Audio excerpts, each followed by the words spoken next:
Hello, everyone, and welcome to another fantastic episode of Embers of Rage. I will be your humble storyteller for these preceding evenings, but before we get to our lovely story, Cast is going to introduce themselves, starting off with the wonderful Angie. Angie, please introduce yourself to the lovely people out there. Hi everybody, I'm Angie, they them pronouns. I will be playing Colibri Colimar, he they pronoun. Fantastic. Next up is going to be, I've forgotten already. I'm gonna say it is It's cleric. cleric. Even There for we last, go, cleric. actually. Cleric. It's There you cleric. go. Hey everybody, what's up? Please. I'm cleric. That's it. I play clarified face. He pronouns what's up, what it be, what it do. I don't know. I didn't have an intro planned. The frozen bit really took me out of it. We love to see it. Next up, Fabian.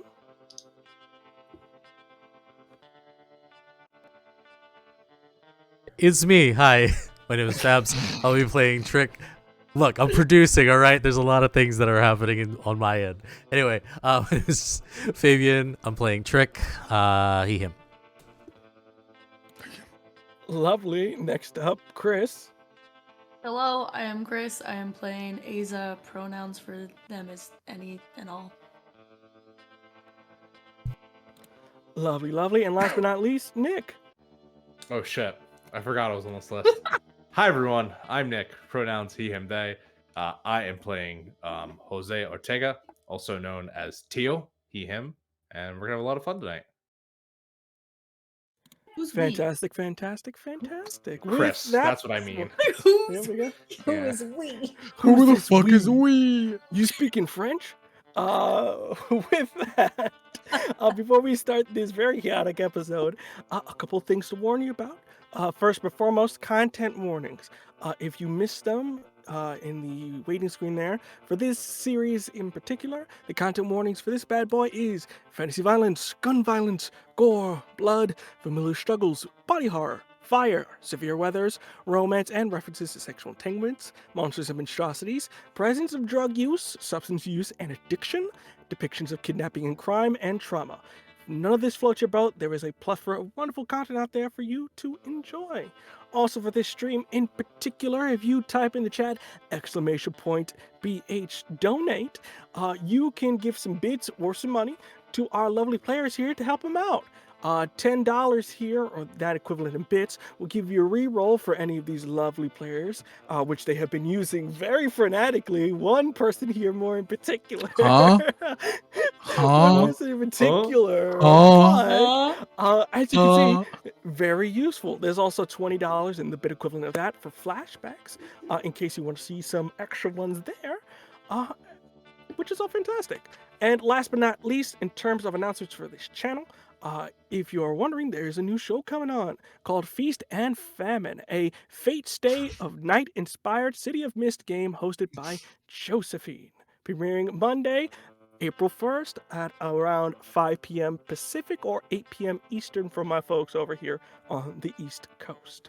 But with all that in mind, my lovely wolves, are we ready for a whole new episode World. here?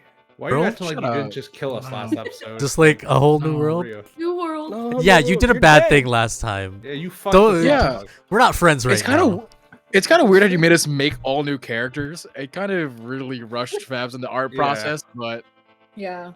It's about the story, folks. And I think, with that in mind, My new character's we also should named Tio. start. Yeah, they're all the same Mine is name also named looking Tio. characters. mine is also named- Wait, I thought mine was also Tio. Wait, if you're Tio and you're Tio, then who's driving the plane? Just oops, all Tios. Oops on Oh, Tio. Yo, season 2, let's go. Content makers here. With that in mind, we have a bit of a review. What happened last time? Why are all my players roasting me? Well, there's a reason why. It is There said is. the road is paved with good intentions. This was the path that the members of Reaver's Caseta branch took, as a massive club debt owed to the Crimson Cartel would be forgiven if they did one last job. The heist of a lifetime was set with the help of a rival embassy made of mostly kindred bikers known as the Pythons.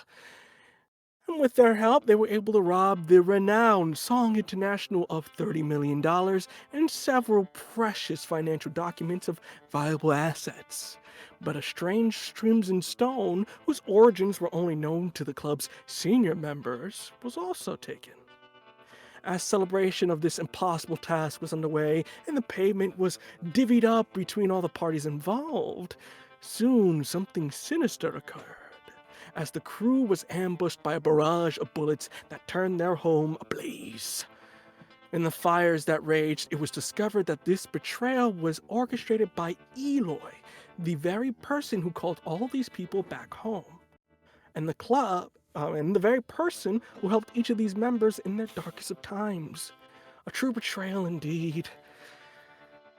His last parting gift was anything but bittersweet, as he put a bullet in each of their heads and left them among the fires of their old lives. Or so he thought.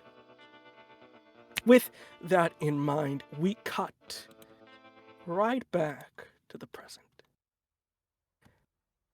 The camera pans around as there is a moment of silence. The fires still rage in the back, and the background as it hits against the scraps of metal that are around this junkyard, panning through the multiple dead bodies of the crew. They're all laying in positions of vulnerability.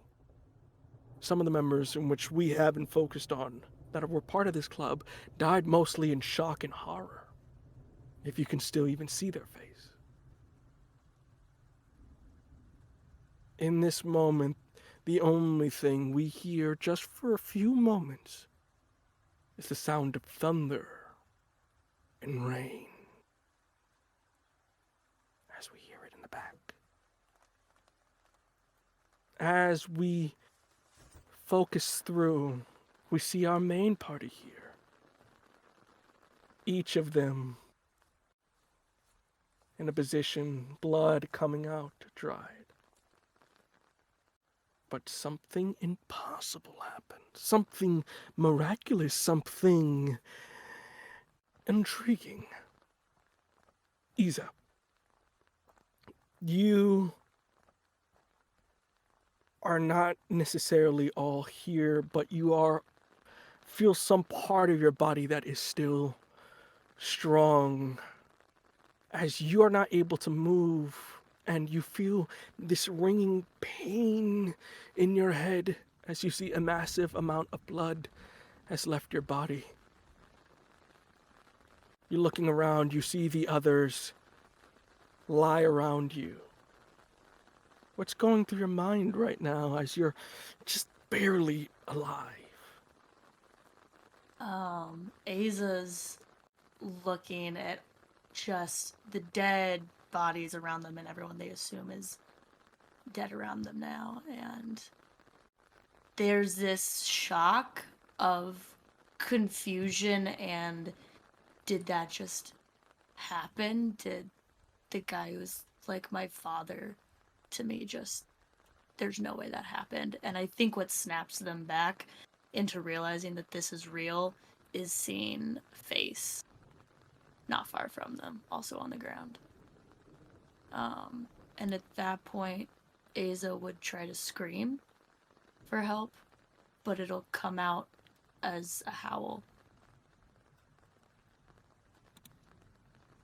It is a howl indeed, as you can't see the full moon per se, but as you try to get it, it's very much that sort of squeak that comes out. But you hear something.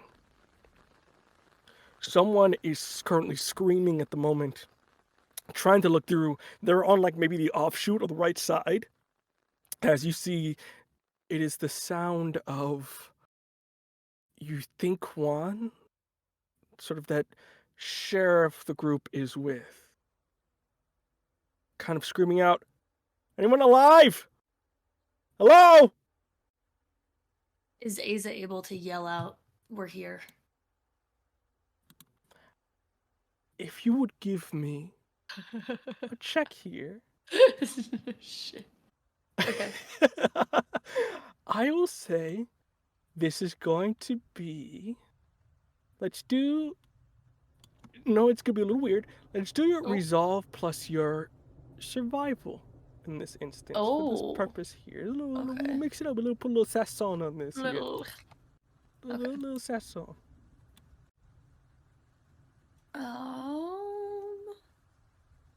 That's 2 successes. 2 successes. You try to respond back, and you notice that you don't necessarily have the energy to speak, but in this moment, trying to see what's around you, there is a pile of garbage that you can probably maybe will your body into hitting to cause Yep. enough of a ruckus for them to come. They're gonna try to do that to claw themselves through the dirt and their own blood to try to kick as hard as they can the garbage. And for my purposes here, are you still in your wolf form, or did you turn back into your Hamid form here, or your human form? Am I in my wolf form? Well, you were in your wolf form last time, if I'm mistaken. I'm just clarifying. I believe No. so. You weren't? No, their hand transformed a little bit, but that was it. Okay, fantastic. So with that, you are just clawing your way through as you literally are just one-arming your way through this mud, as it is very hard for you to sort of, it's like mountain climbing vertically, as you're sort of, as you're able to, before you get down the ground, still eye opening and closing. And with it, you see turning around the corner here, you see Juan and Gig, the other prospect, kind of come around. It's hard for you to listen to what happens next, as it's a bit like almost underwater for you, but you can kind of hear the gist of it. He looks at you, sees you're okay. Gig goes to the others. They're alive too, somehow, barely breathing. And it cuts out. Opens up again. You see the two of them are fighting. Not necessarily throwing fists, but in terms of what to do next. And then your eyes close. Open up. You hear Juan on the phone calling a paramedics. And as your eyes close and open once more, you see Sandra comes in with a group as they pick you up and put you into a nearby ambulance.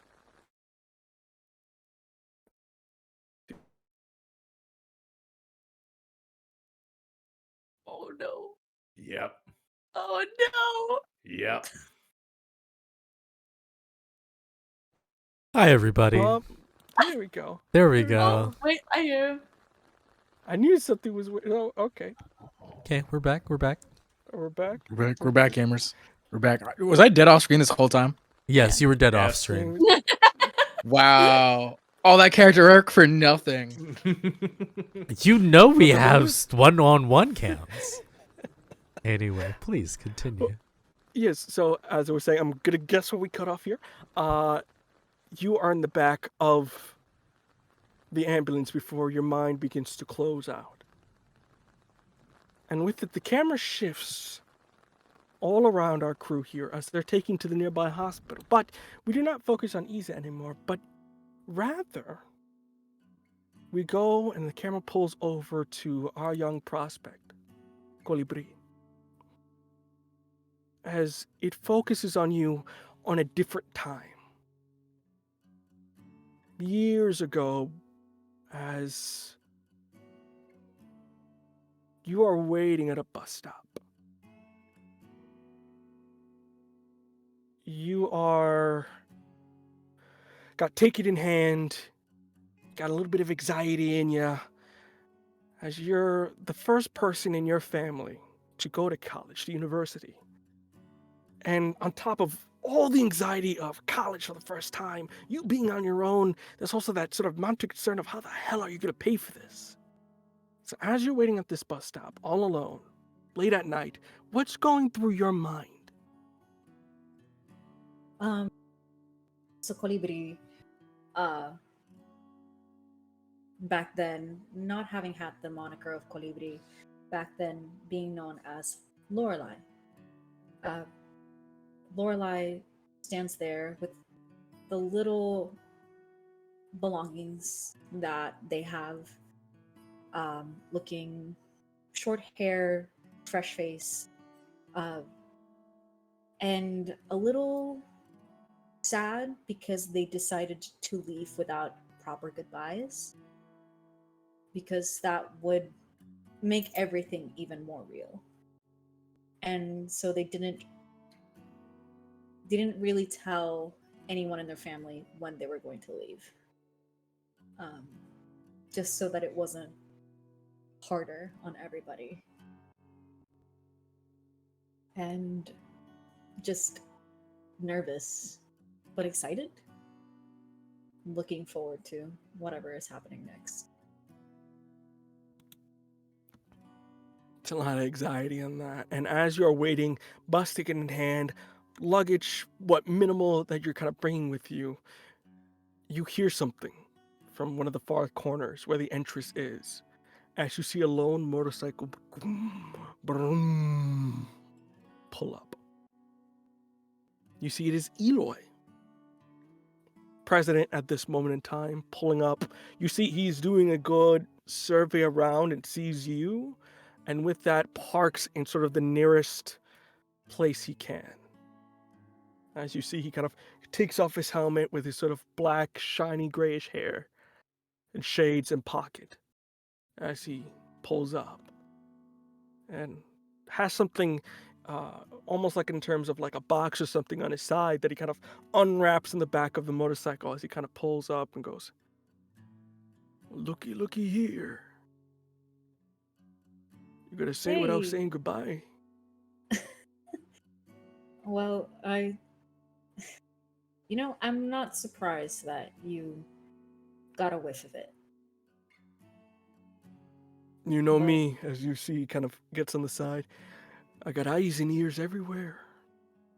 Yeah, that doesn't surprise me. What are you doing here? I'm sure you got more important things to do.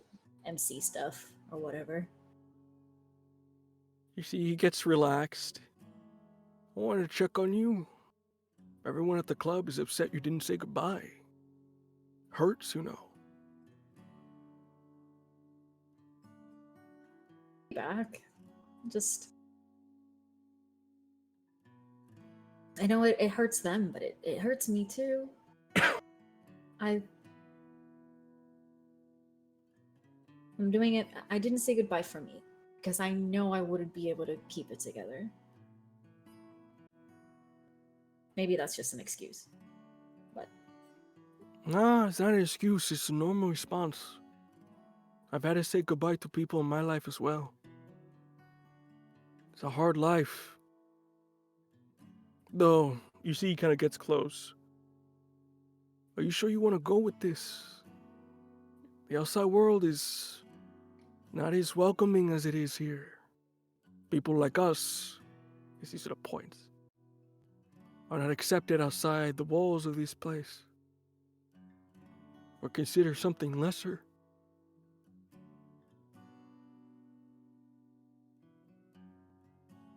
yeah, I think I understand what you're saying, but you know me, I've always been so interested in just learning more. Just social structures, economics. I could learn something and bring it back here to Kasaya and improve things. And you don't know, maybe sometime in the future I could actually join the MC and provide something more than just a body. You see that he gives a little bit of a smile and laughs, not in a ha ha ha way, but more of a ja ja ja way. As you see, he looks to you and goes, I'm afraid that was going to be the answer you were going to give, as well as the club. So, even though you didn't say goodbye, which really hurt, they wanted to give you a parting present from all of us in the club. As you see, he kind of pushes over this, almost like shoebox, and sort of pushes it over.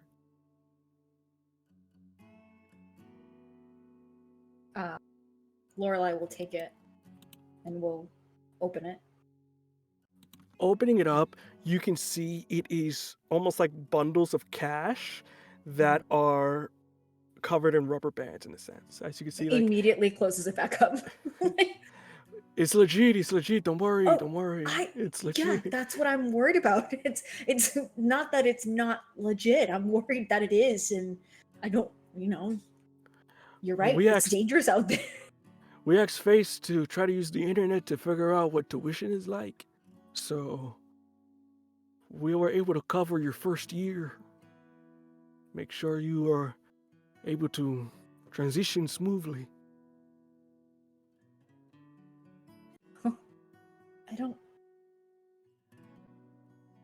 I don't really know what to say. You can give me a hug for starts. As he kind of opens his Immediately. arms up. Yeah, immediately. You see he kind of holds you in tight. Want to let you know that even though you're going away, never forget who you are. You're a wolf, but also you got family here that loves you. So if anybody gives you bullshit, you just call and we will rough ride our way up there and make sure they understand who they're fucking with. Well, first of all, we don't know if I'll ever go through the change, so I'm not really a wolf, but I guess in spirit. I'll take that. You hear as sort of the bus kind of pulls in. You see, is that your bus? Yeah, it is. Well, give my thanks to everybody and my love. Tell the prospect thank you for helping with the internet as well. I'll be sure to. As you see, he kind of gets up. You take care now, kid.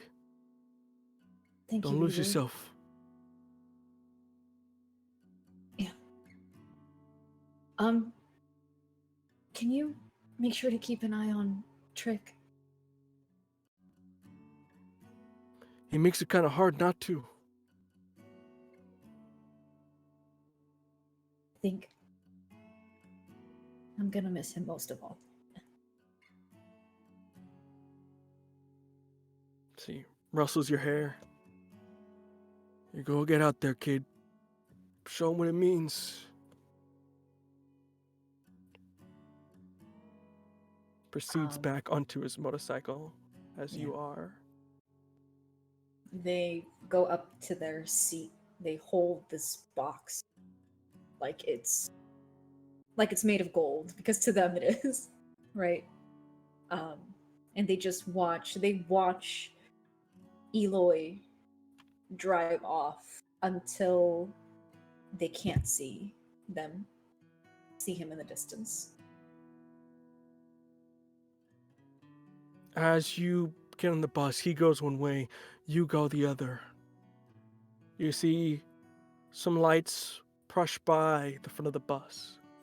And as it does, it snaps you back into reality as you feel pain.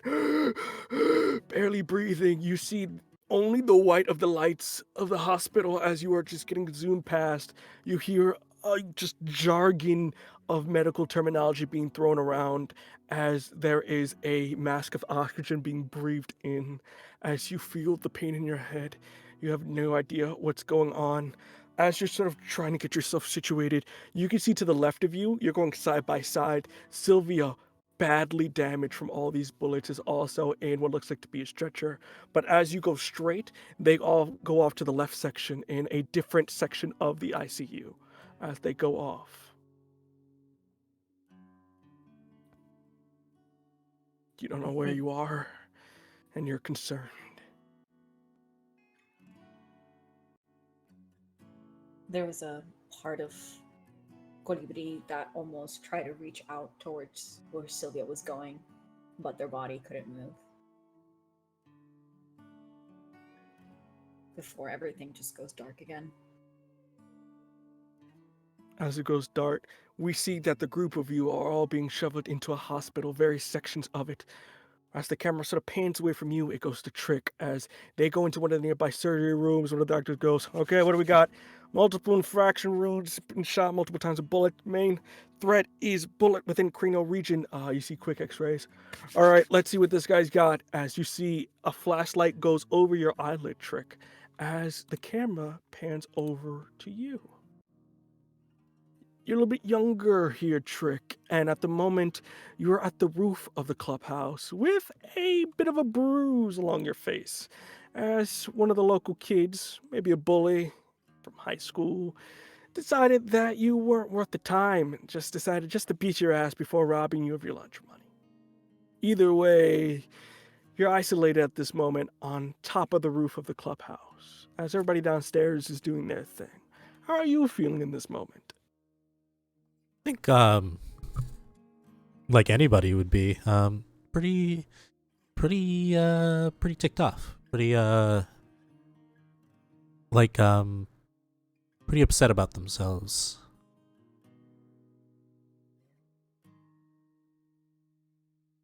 Let's see. Yeah, they're not happy about what happened. Not happy indeed. You're ticked off, on top of, everything, that your family can do. You don't have any of that. But, in your mind, if you just had that power, right, what could have been different? And I think you have that sort of idea in your head of doing like that. If it was different, I could have done yada, yada, yada, only making your situation worse. But as you are up there, Eloy comes up. You see, he's got a beer in his hand, but on the other one, he has a Coke for you, and kind of goes, you can either drink this or you can put it on that bruise there. I think he just puts it on the bruise. See, he kind of sits down awkwardly and he kind of goes, I'm sorry I wasn't there to deal with these bullies. I think I it don't would know why you be. didn't. I think it would be weird.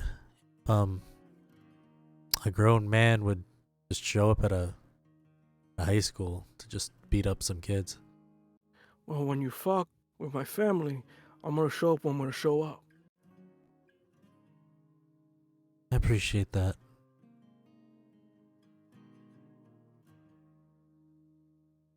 You see, he kind of goes,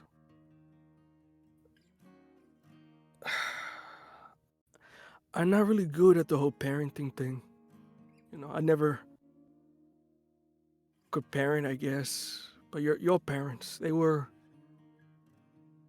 good people, and I know your dad would be screaming at me for even not being there to protect you.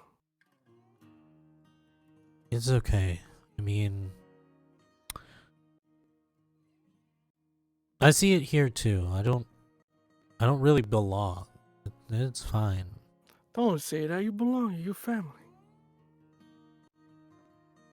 I'm family to you. Family to Lore. It doesn't bother me. It's okay. I'm just mad that I wasn't able to stand up for myself. Well, I guess you learned an important lesson today, then. Yeah, getting hit in the nuts is bad. Besides the obvious, as he kind of looks over to you, you learn that the world is not a peaceful place, and it requires us to adapt. Some a little bit easier, as you see, kind of opens his beer as his sort of hand claws up, and he sort of, while others have to be more inventive with it.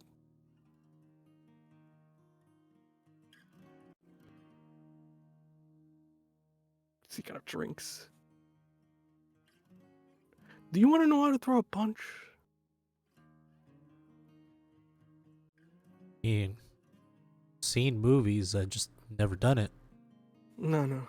No Tom Cruise, nothing anything like that. No, I'm talking about a real punch, not that fake movie shit. I could learn. Follow me.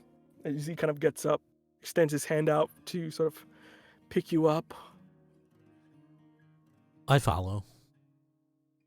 You see, he goes downstairs. You're just in the middle of like sort of courtyard where everybody usually parks everything. You see, he kind of turns around. Okay, now the secret to a good punch is that it's not a matter of, the strength that you throw, right? It's more in a sense of the control you have of yourself when you do it. It's more about control rather than strength.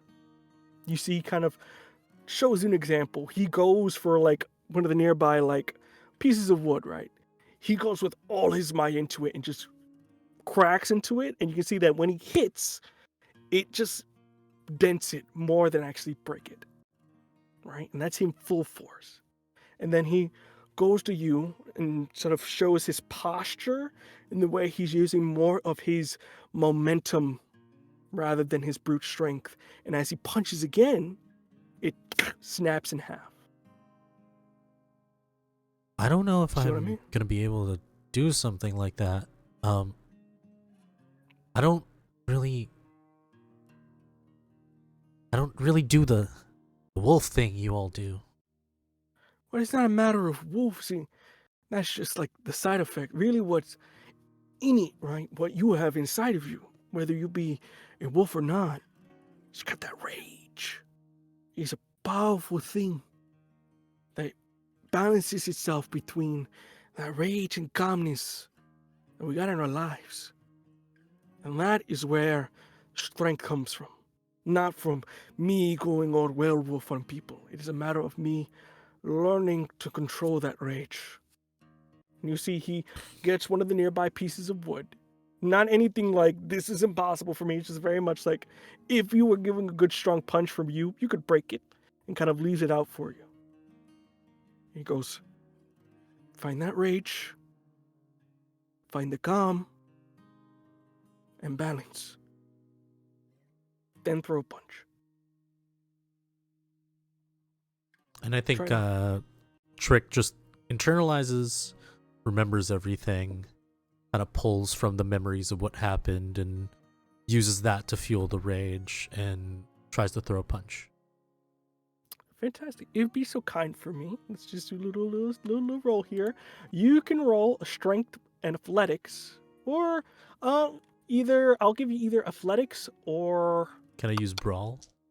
yeah, I was gonna say brawl. The other one was good with you, and then you can give an extra dice here, as you kind of have a little bit of advantage because he kind of showed you everything. So Okay. extra dice here. Let's see.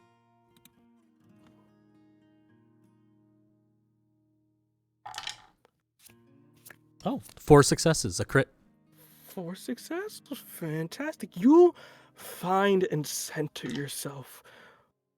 And it's almost like you can hear the wind speak to you, almost instruct you on what's the correct way as you punch through it. And he goes, Mira de fuego. Trick tries to hide a smile.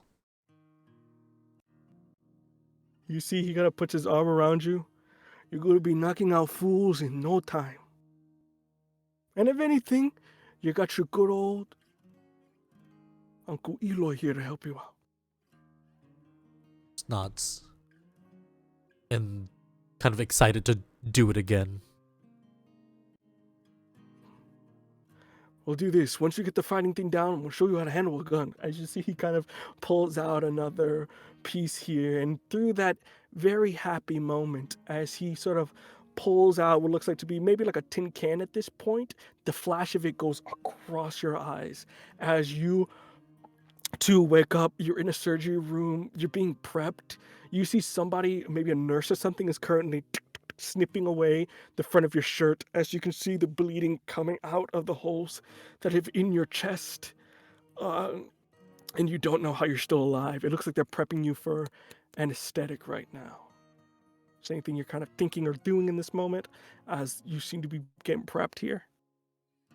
I think I'm still frazzled. I don't think I still understand what happened. With that, you see, sir, I'm going to need you to calm down here. He's awake. You see another guy. Well, sir, I'm going to need you to stay calm. We're going to inject you right now, okay? We're going to get this bullet out of your brain, okay? I grab him by the Not neck. if you understand. Out You of grab him by the reflex. neck or you Out- grab him? Like by the neck, yeah. Out of Okay. reflex. I think when the guy says that, I think the thing that I remember right away is Eloy pulling the trigger, both in instances of back in the past and then just what happened recently. Very much. And then I realize, I realize, and I think I'm just like too weak to actually like squeeze. I don't even think that I squeezed initially. I just like instinctively grabbed. With that, you see kind of, and then after letting go, you see somebody hit you in the neck as you begin to go under. The surgery commences as they begin to dig bullets out of each of your meat sacks here, as the camera slowly pans over to face, as they're currently pulling what looks like to be a rather tall 9mm out of your body in between the rib cage. And as that is going on, the camera flashes back to you in a time before. With it, you are very much younger, fresh cut, and you have been given the opportunity of a lifetime after a number of failures on your own part here. As you are at the precipice. Not your fight. No, I'm sorry. Who am I to judge? Not your failure, just universe in general. So unfair to you. As you are at the doorstep of this club, you see Eloy is kind of parking at the moment and kind of goes, "All right, prospect, day number 1. How we feeling?" I'm feeling pretty good. I'm feeling solid. I'm feeling jazzed.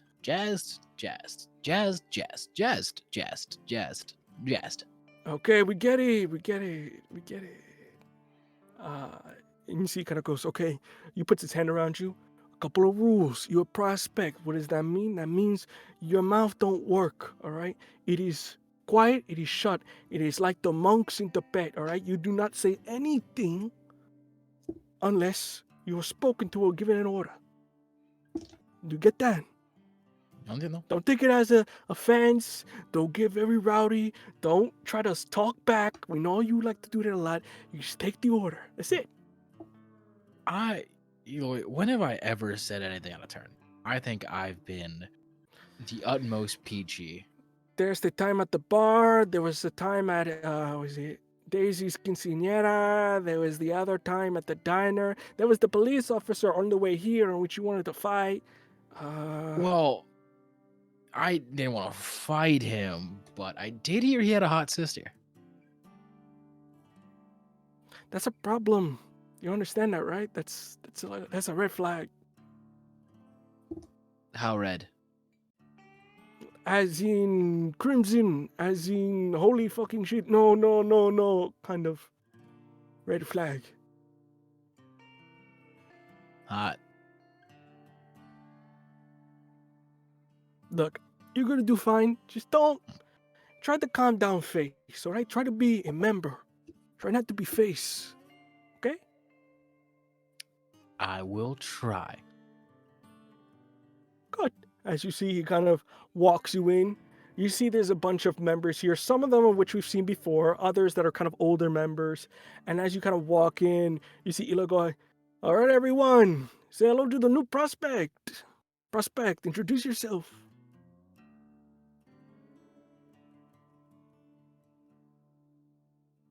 Prospect. I can talk. Can I talk now? I thought you said be silent. Fucking smartass, as you see, smacks you up the head. You see someone go, "Oh yeah, this is gonna be great, Eloy." Hey, prospect, I'm thirsty. You want to give me a drink? Do I look like a maid to you? The fuck you say? As you see, he gets up. He's new. Eloy kind of like tries to like, he's new. He doesn't know. As you see, kind of going through that, you see one of the older members is going, I don't know how this shit works. Does anybody know how to get this freaking Wi-Fi going? I can't see anything. And the big face just appears over, just like, you gotta turn it on. ¿Qué? You turn it on. Do you see someone go, cállate la boca? No, wait, hey, mira, hey, you got a point. Wait, did you try turning it on? As you see Eloy's kind of backing you up. He goes, of course I try to turn it on. As you see, kind of goes behind. Mhm. Well, it looks like the prospect's got some ID. Do I? Take the compliment, prospect. As you see someone in the back drinking, be like, don't do this to yourself. Yeah, thanks. If you need any more help, let me know. I can even show you how to change your password. He kind of goes up to you. You're pretty fucking funny. Punches you in the stomach. You see Eloy going, mira, I told you. You didn't. And You didn't tell me they hit like girls. you see someone go, oh, this kid's gonna fit right in. As you see that even though you have done the opposite of what you've been told, your face this time has saved you rather than hinder you. And as you see, there is a codicum of respect here. The light that goes from the blinking router begins to go boop, boop, as it goes into an sort of like the monitoring your vitals. You see it is going on. You are slowly waking up from your anesthesia, sadly, and you can feel the pain going through your body. You hear one of the nurses go, God damn it, I told you to keep him under. He's gonna feel all this shit. As you see, they have you at this point. You can see that your skin has been sort of like opened up a bit so that they're trying to get the pieces of metal that are in vital organs at the moment. Tries to reach in and like, stop. Do not touch your body, sir. God damn it, you're gonna infect yourself. Put him under, god damn it. Stop. Ah! They begin to put you under. And what are you thinking of in this moment as you're instinctively like Frankenstein moment here, feeling all this pain at once? I miss her.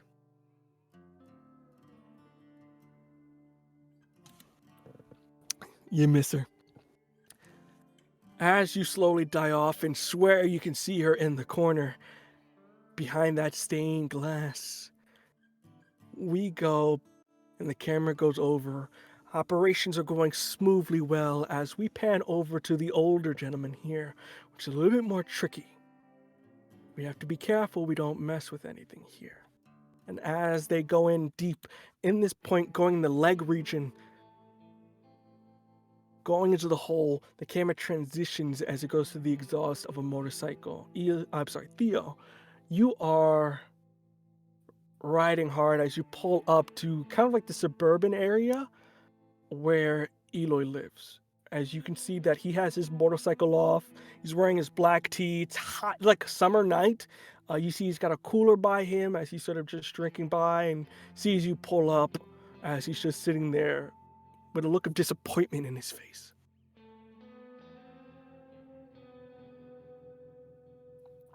Bruised eye. Fresh scar across the face.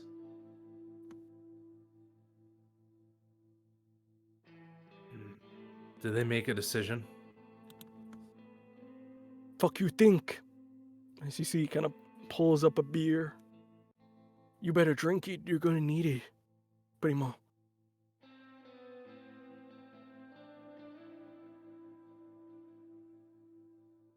I was just doing what I thought was best, Eloy. You see, he takes a swig, looks out. I know, kid. I'm partially the reason why you're in this fucking mess. If I just would have controlled myself, I pushed you on. This is just as much as your fault as it is mine. They were just gonna let them slide. And you should have let them slide. Look at what happened to us. We got FBI down our back. Fucking Homeland taking brothers, even though they live in the States. What the fuck is that? They go in our home. Do you know how they got Xavier? I They know. pulled him in his home. No, you don't know. You so shut up. They went into his home in the middle of the night. They almost killed his old lady. And did that shit in front of his kid. I'm gonna You have to think you're live with gangster, that. but you can't go against the biggest gangster that's out there. That's the U.S. fucking government.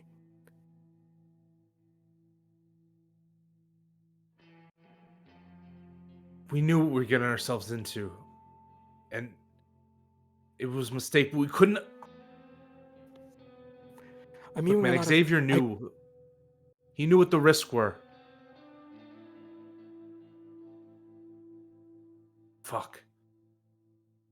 I'm sorry. I was Sorry's just not gonna cut it. People want blood. But luckily for you, people still care about you. And people put in a word. I'm on the shit list for some while now. And I had to make a deal with the fucking devil in order to clean up your goddamn mess. So, as recompense, you see he tosses down a blade. As you know, this is a very clear sign to cut your patch. Your exile. Off to the desert lands with you. Romano, come on. No, come on. No, nothing. You will get a choice when you decide to shoot a Homeland agent. When you think you're above the table. When you think you're king among the gods here. So cut the patch before I cut something else. This Do is it! this is all I know, Eloy. I can't do anything else. Maybe There's should've- nothing. Maybe you should have thought of that before thinking with that other thing. Oh yeah, you think I didn't know about that, did you? Oh no, I knew. And out of respect, I kept it on the down low. And luckily, no one else knows. But you need to leave for your sake and your child's sake.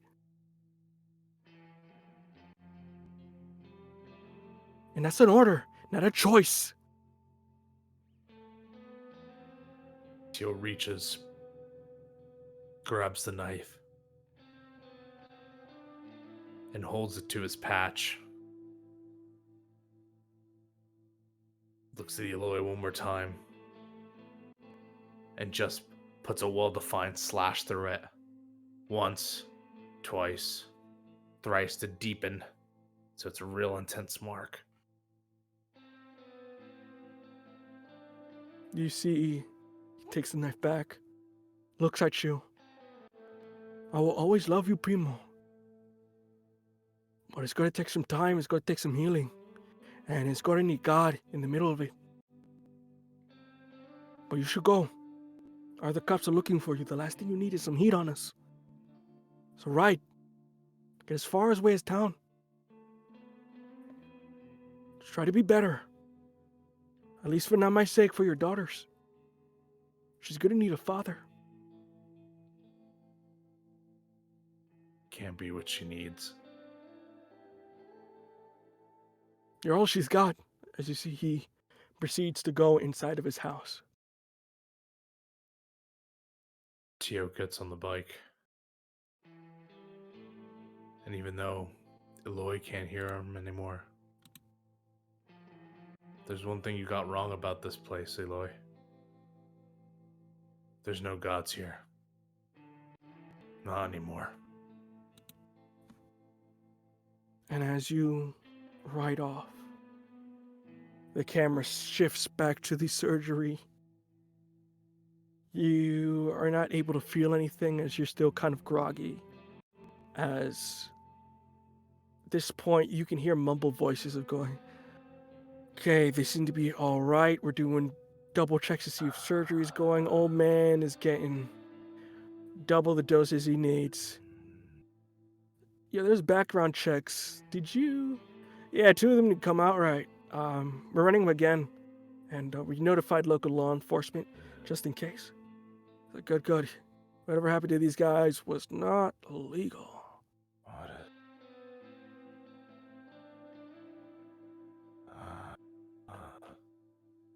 He's an old man, just mumbling. Let's go. As the camera shifts away from you to one of our last members here. As we focus in on Isa. You, at the moment, are alone in a room. It is kind of the makeshift place within this clubhouse away from everyone. What is going through your mind as you are currently looking, I think, at your hands at the moment?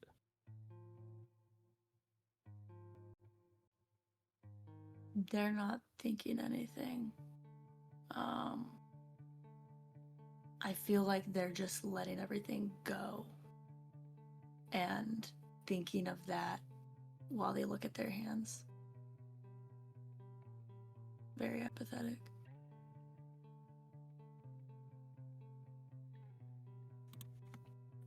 There is a sense of, in a word, body dysmorphia, if you would describe it, in a sense of this doesn't feel right.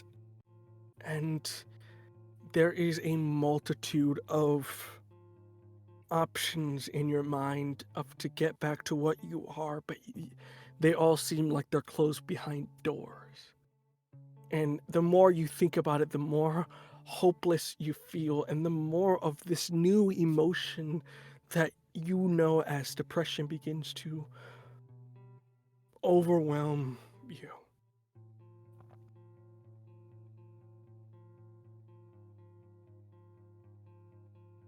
Are your hand? Oh, Oh. no, you continue. Are they handcuffed at all to the bed? No, you're free roam. You very much can do whatever. It's in a sense of, I think this is the first time maybe you have seen in a while a mirror. You saw your reflection a while back, but ripples in the water, you can't see everything. I think for the first moment, you're able to see yourself fully from head to toe of what you look like. You said they can see their reflection. Where? Mirror, just like you kind of like stumble over to the bathroom. You can They're see gonna that. take the nearest thing and throw it right at the mirror, shatter it.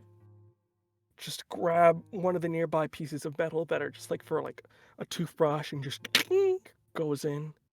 And they're just gonna start punching the wall that was holding the mirror.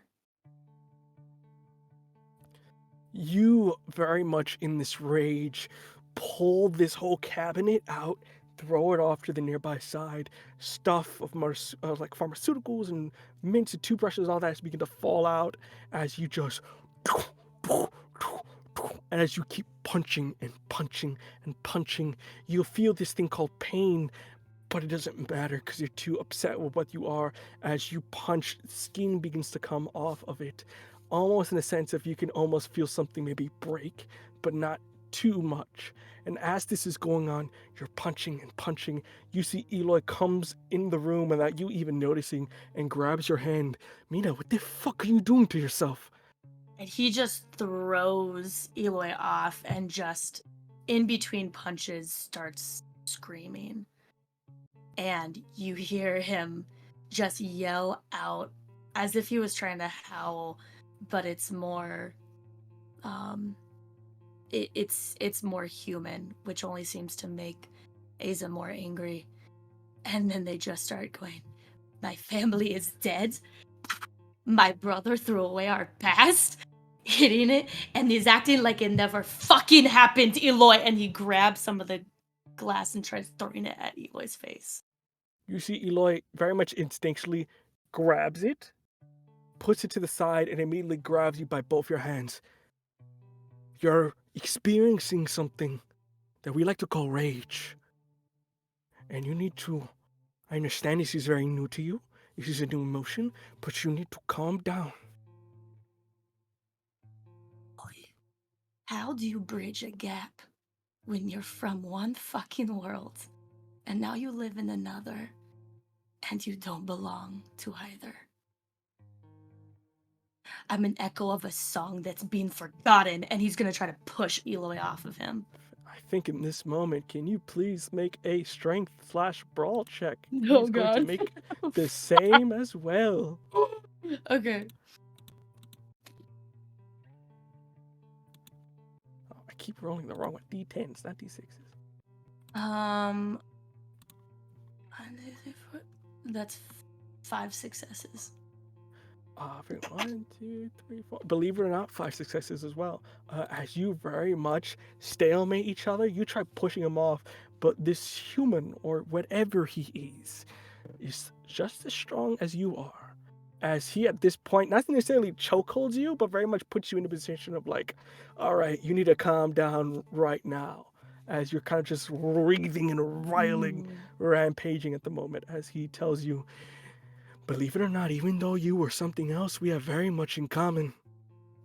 I too came from a place in which I had to leave my world for this one. So as much as you feel bad, as much as you feel angry, it is nothing compared to what I had to watch and go through. So I ask again, please, stop breaking the fucking furniture. And Aza waits for a second to see if Eloy lets him go. They let go. Very much in the trusting moment of like, And if they're I gonna let you punch go, a wall before turning around and showing them their fist. punch into one of the nearby walls. You can hear somebody go, what the hell? From the other side. And with that, punch the fist showing him, and you see him kind of go. You're experiencing emotions right now for the first time, so it's gonna be a little weird and a lot to process. Talk it out. Or I can just rip my face off. I would not suggest it. It's incredibly painful. And you just see, like, Aza's looking at their hand,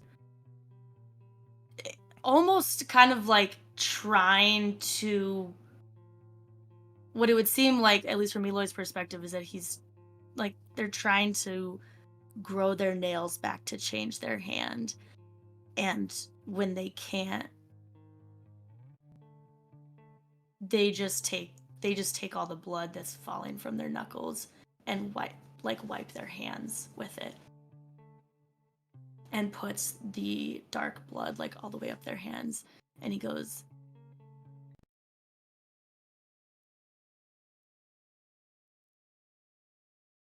Believe it or not, you remind me a lot of my brother. He too was a person that didn't necessarily feel comfortable in his own skin.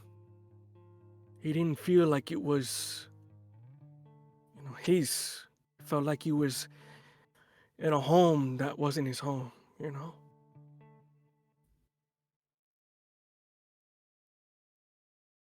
And in those instances, he found a way to fill that empty void, to make his home into his own paradise, to express himself, in a sense. Would you like to see what he did?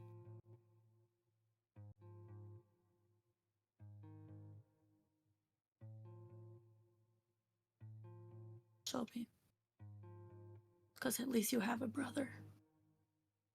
I had a brother. I had one. As you see, he kind of takes you by the hand and begins to walk you across. You see there's kind of like a makeshift booth where somebody's getting tattooed at the moment. He goes, clear the room. Come on, dude, I just gotta clear the fucking room. And you see they kind of go, okay. And you see he kind of sits you down He takes the tattoo pen and kind of over his hand, just draws something a little bit. We call them tattoos. It's kind of like a painting that stays. You can make anything really, and we got talented people here. To make yourself feel handsome or beautiful or that thing in between. My legs and hands used to be black with black fur. Okay, it's a lot. I mean, we can maybe start. Is there something smaller, something less painful? As he kind of It like, won't hurt. are you sure? This is kind of permanent. Last thing you want is just black hands and legs of ink. You're right, I should just go back to punching the fucking wall, Eloy. No, And he no, stands no. up to like leave. Okay. You see, we're gonna need a lot of alcohol. And with that, tries to make you as comfortable as possible. As you see, he holds your hand, very much holding it as one of the nearby tattoo artists go, okay, let's do this. And with it, they begin this template for making this house more comfortable for you. And what are you feeling in that moment as you maybe find a way to make yourself more comfortable? I think in the moments, Aza would, like throughout the whole time where their limbs are getting tattooed, you would see like tears in their eyes, but it's not because she's sad or is feeling pain. It's almost like the pain that they were feeling before this is leaving their body. As they just watch the needle the entire time. As that is going, you begin to hear something in the back of your mind. As you begin to hear what looks like to be maybe late afternoon, the sounds of cars on the outside. You're beginning to wake up, and you can feel a bandage is around your head. Various parts of your body are sore. As you see, there's also a number of bandages around your midsection, but none of that really is what is taking you in. As you see, sitting across from you in this hospital setting is David, your brother. You see that he's currently sleeping it off, maybe napping, or maybe took a long rest, but you can see an individual, sort of same skin color as you. His hair, instead of sort of that orange red, is more of a blackish brown, maybe. You see he's got like a very handsome face, maybe around same age as you. He has like a stubble across with his hair short and to the side. You see that his attire is a little bit more of a formal sense, as you see the jacket on his side says CIA. As he sort of just arms crossed, just sleeping it off. They're what he needs now.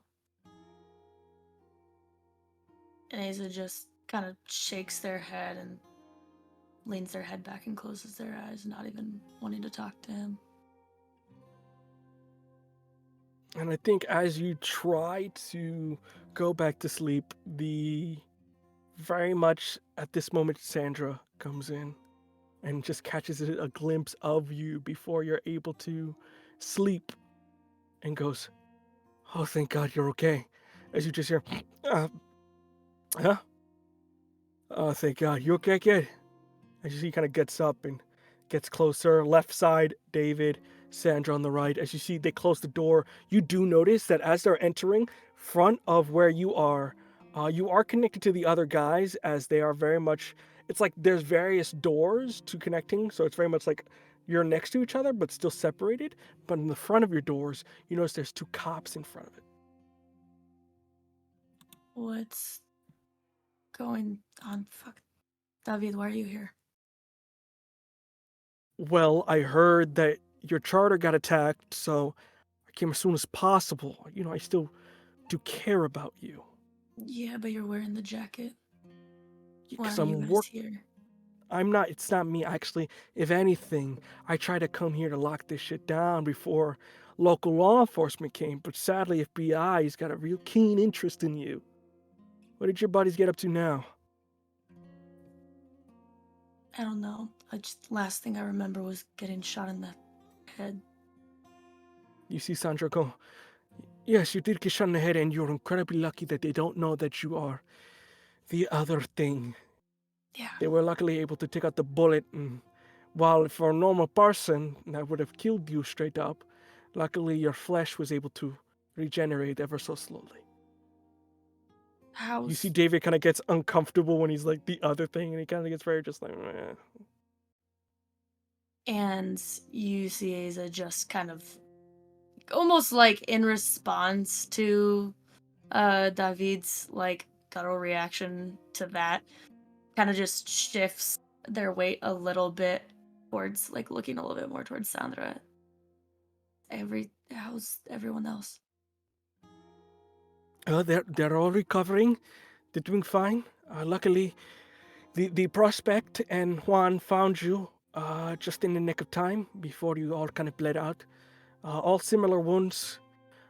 Luckily, the head one stronger than what most people believe, and then also the fact that he wasn't silver didn't kill you. So luckily, you're okay. But what happened? It was Eloy. Eloy. No, seriously, what happened? It was Eloy. You see, she's right. It probably was Eloy. I did some digging around while you were unconscious. Apparently, your president, Prez, or whatever the hell you want to call him, he's in the wind. It's rumors that he crossed over the border or went over to Mexico. Apparently, he's not interested in being president. He's ahead of the whole freaking cartel now. So, guys you were apparently working for, he now is control of. We'll have to go say hi. Well, good luck. I don't even know where he is. You think some of these people can't figure out what the CIA can't? Well, it's called the CIA for a reason. The intelligence part is pretty high. Something that apparently you lacked when I told you not to stay with those thugs and criminals and other things.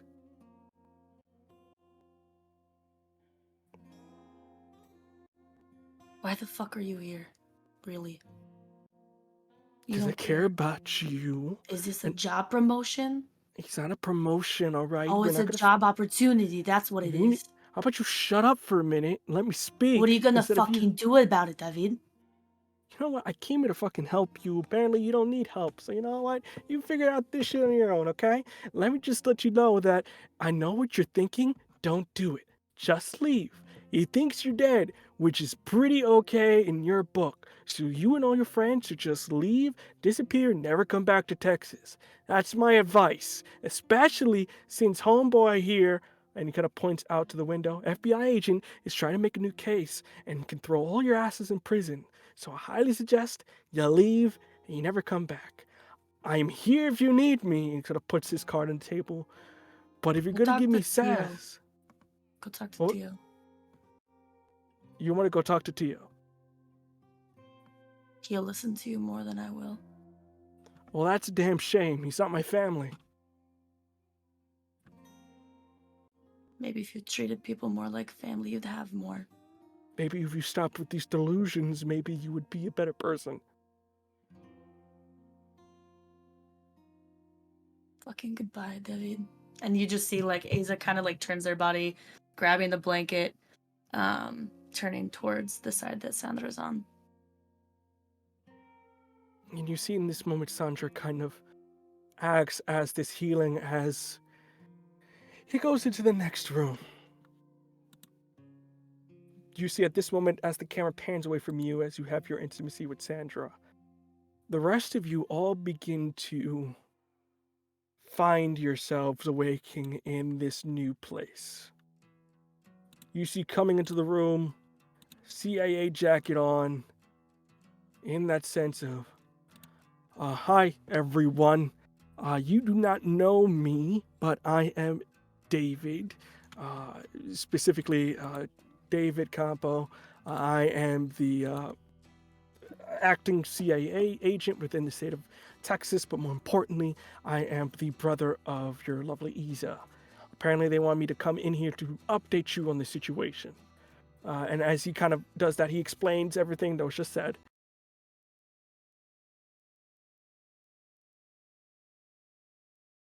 That you all check yourselves out immediately, due to the fact that you're technically dead in the eyes of the cartel. They don't know you're alive, which is a pretty good thing in your book. If you stay around here, law enforcement may try to rope you into their new investigation. That's what I'm just saying. I know some of the people here looks over to two individuals, looks over the Trick and Colibri, and kind of goes, I know two of us are citizens that are running from the law or have done crimes that would incarcerate them. So I highly would suggest you try to recover as quickly as possible and get the fuck out of Dodge. Any questions? Why are you so ugly? Says the guy who's got a bullet in his head. It was in my chest, stupid. You think we talked to fucking cops? Fuck out of here, pig. Both of you shut the fuck up. I'm trying to sleep. You're dysfunctional. I'm very surprised you lived. Either this idiot didn't want to kill you or he's just got bad fucking aim. Oink! Oh, sorry. My chest hurts. Ah. He goes over to you, Trick. You understand, all right? You have no priors. I mean, yeah, you got your ass beat as a kid, but no priors. You understand what I'm saying here, right? Can you convince these other people that they should, leave the state? It is kind of the best option, I believe, for all of you.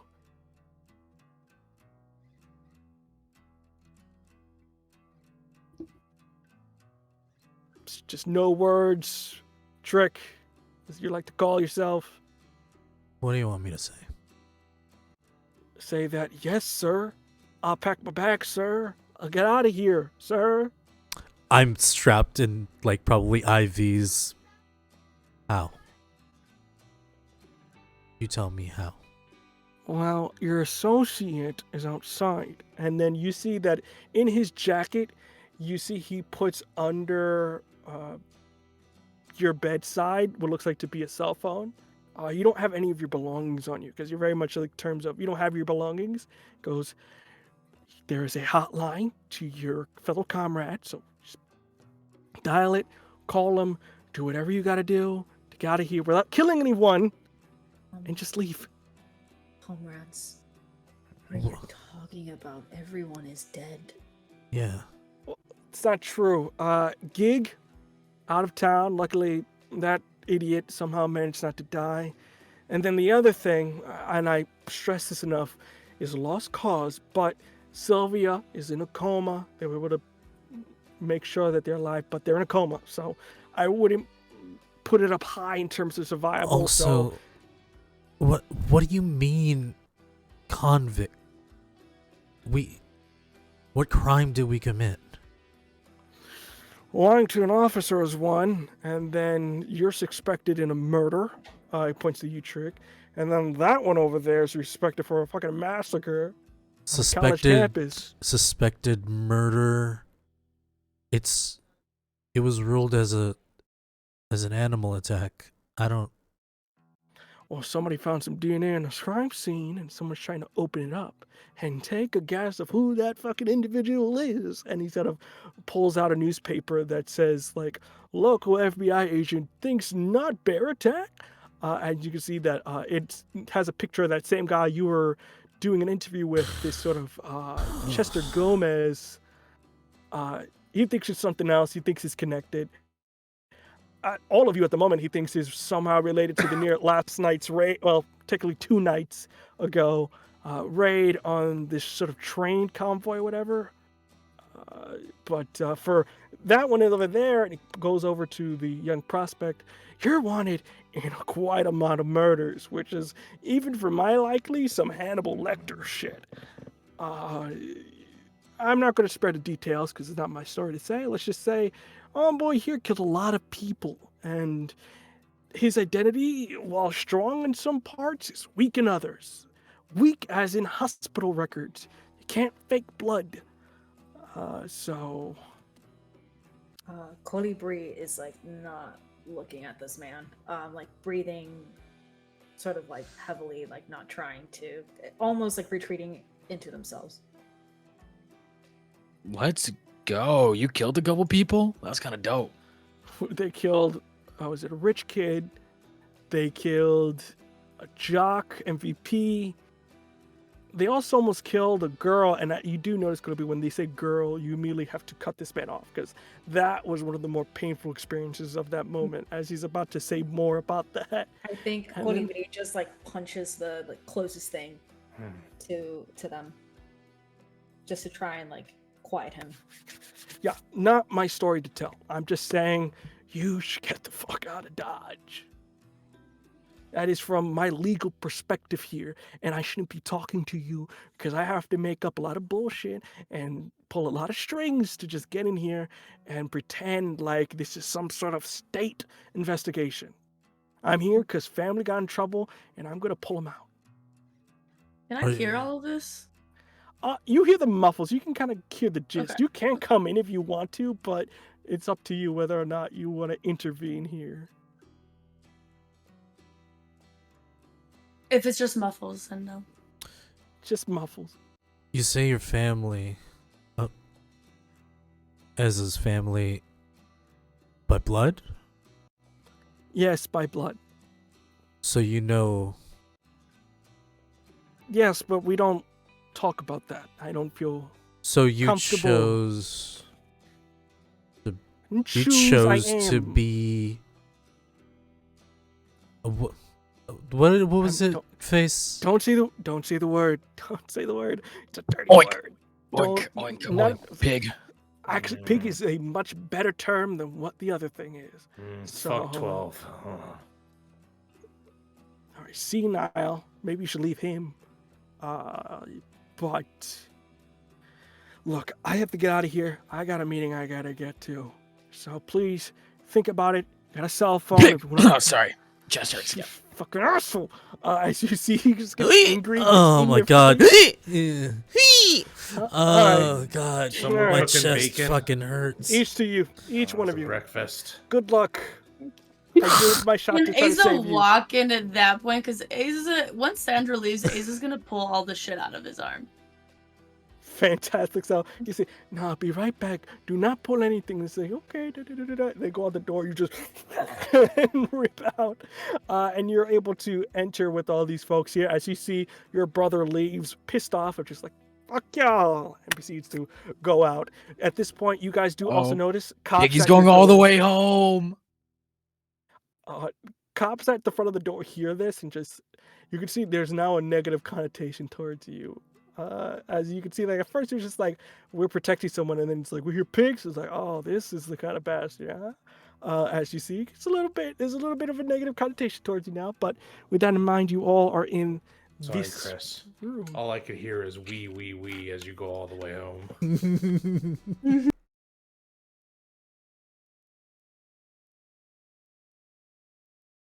All in this room here. I take the phone and I chuck it to Colibri. They grab it instinctually. I don't know why they gave it to me. I don't fucking know these people.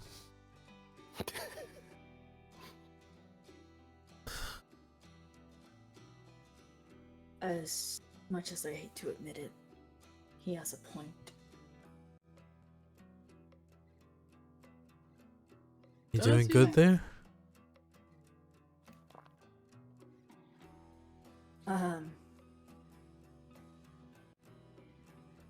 Just trying to keep calm about it. I think at this point, because if they're in the hospital and they were operating, Colibris, the bandana that he typically wears would have probably been removed, and you all would see at this point that their left ear is half missing, and there's a large scar that runs from the temple all the way down in a curve. Which it looks like it's been some time since that has happened, but it's a clear indicator that the reason why they wear their bandana is because of that. I'm not. Again, hate to say it, but he's right, and maybe getting the fuck out of here, getting as far away from all of this, might be the only good thing that we have left to do.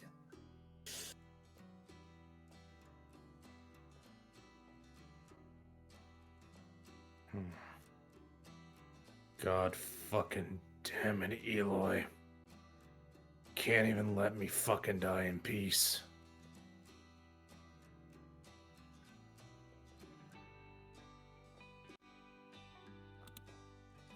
I think I'm gonna begin to take out like the stuff in my arm, IVs.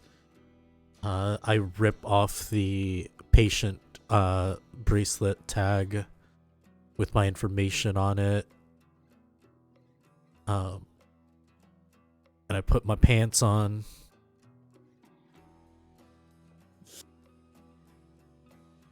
Nice. No. Thank you. Nice. As you guys are kind of doing that and getting ready, I think this is a good time to take a break. As you're going from this sort of late afternoon into early night, we'll take a quick break, everyone. So please use that baño, get yourself a snack, and we'll be right back. See y'all. See you soon. Hello, everyone.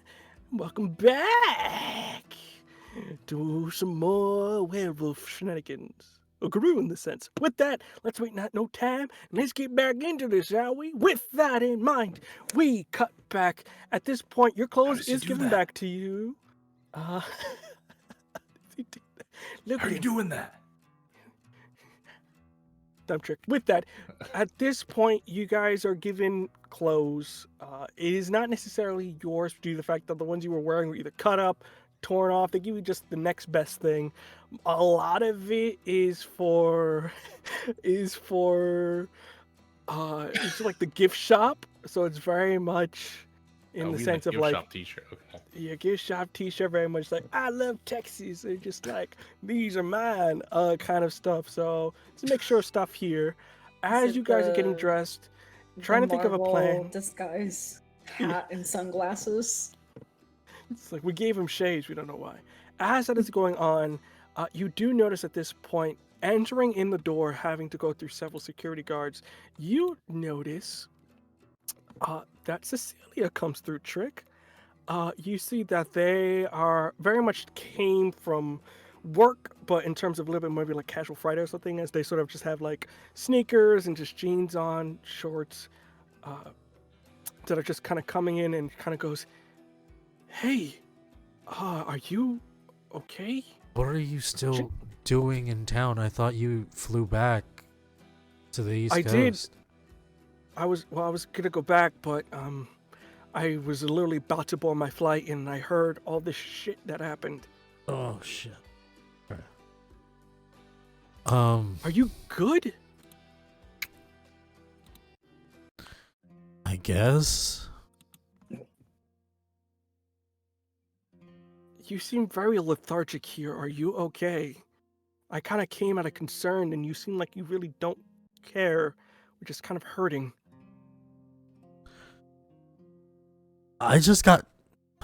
We got mowed down. I'm supposed to be dead right now. Well, So, thank God you're I'm- not. Thank God. Sure. But no, I'm sorry. It's not nothing against you. It's just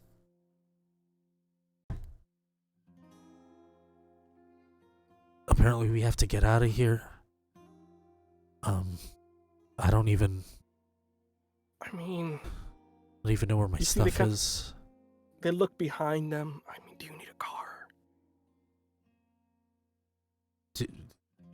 Did you rent one? I mean, yeah, I rented one. I got a car downstairs. I mean, There's like 5 of us. Do you think we can fit? yeah, I mean, it's a pickup. I mean, Texas, one thing they got, it's fucking surplus and overcompensation. Yeah. All right. Let me grab these guys and we can head over.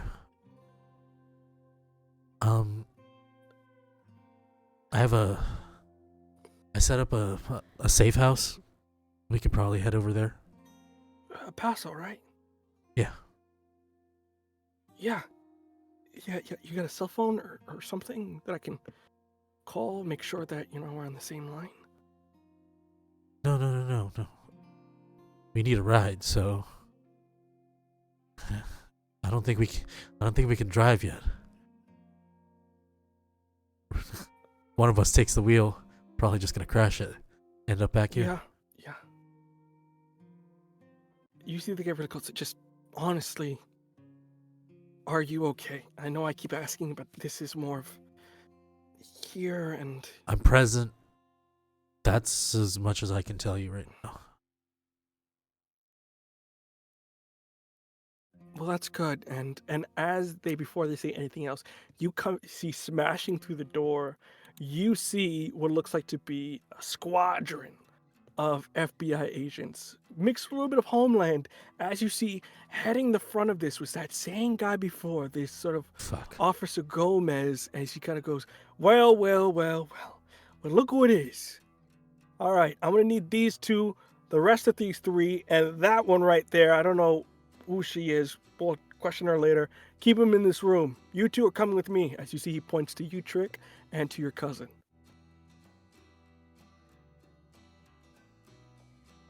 Go on. How about you just stay with us instead? Because we just got shot. How about you are no way to make demands of me, as you're the ones who are being It's not a demand, investigated it's a here. request. There's a difference. Well, when you rob 30 million and some change, I think you lose the right to make requests. If you Those thought it are- was them, you would have arrested them already. Why don't you go get the nurse? I'm not Yeah, you can't speaking really to you, prove ma'am, right now, so I'm gonna need you to bring your tone down. I like you to say alleged. You have to say allegedly because we didn't act. You don't have any Yeah, proof that we actually. I'm that not- They actually did that. I'm not confirming what these allegations are. I know you pigs don't know anything about warrants, but come on, probable cause. It's the basics, I just want to get some sleep here, please. and we gotta get the There's a old man lot to our going on retirement in home. here. If you feel a little bit safer, sirs, you can just follow me into the next room, alone and privately. The rest of you stay in this goddamn room. You, keep an eye on them. You see one of the guy goes up to you, you say, oh, I heard you like to call people pigs. Huh? Huh? Like to call people pigs? Huh? Oh, I'm sorry. I thought you were speaking pig Latin. My bad. What's up? All I hear is Yeah. winking. You see, he offers a Gomez, goes, don't hit him. They'll never get away with that. As you see, he goes, I'm going to keep you nice and safe, huh? If I'm pig, we're going to be pig in a blanket. As you see, he's So just, how about you turn on that body camera before you keep talking to me? with that. My two cousins here, you're kind of directed off to the side. Everybody else, door closed. There's about 2 officers in here now. There was kind of a squad, 2 follow into the nearby room, 2 are in your room right now. As you go off to the side, he goes, please, gentlemen, take a seat.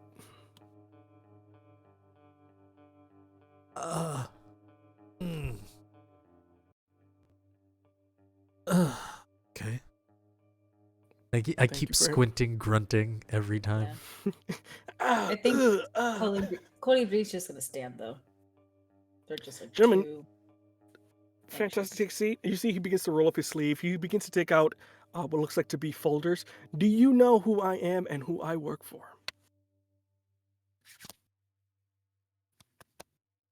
Do we? Should we? Yeah. No. Allow me to introduce myself. I am Officer Chester Gomez. I am the current liaison here on behalf of U.S. relations with the United States on the border. I work with Homeland Security on a tight basis with other informal agencies here to ensure that America's interests are A-OK. Make sure everybody's on the boat here. Now, that's what you need to know about me. What I know about you is a mixed bag, and I gotta tell you, it's fucking interesting. Start off with you. You did a little trick on me. All that little newspaper stuff. Sadly, you gave me your credentials and I did a little bit of investigating myself. Apparently, last place you showed up, you see he pulls up pictures, puts them on a table of the crime scene in which you were at. Bunch of dead bodies. I have seen some attacks in my day, but this shit's animalistic. So much so they thought it was a bear, but But it found was. some hair there. Well, you care to explain why your hair was found at the crime scene, sir? It's very interesting that a bear attacks, and I mean, you look like you're in a state of agony now, but that's because you got shot in the head. Before, you were walking fine. You want to explain to me how you walk away from a bear Well, attack? first off, I didn't walk away. I ran away. You know the saying that when you see a bear, don't play dead, just run?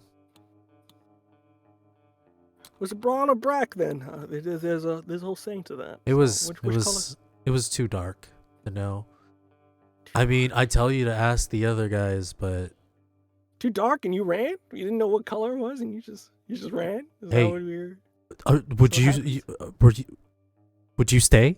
Would you stay and check? Officer Gomez, can you tell me, would you stay and check what kind of bear it is when you see two people getting mauled in front of you?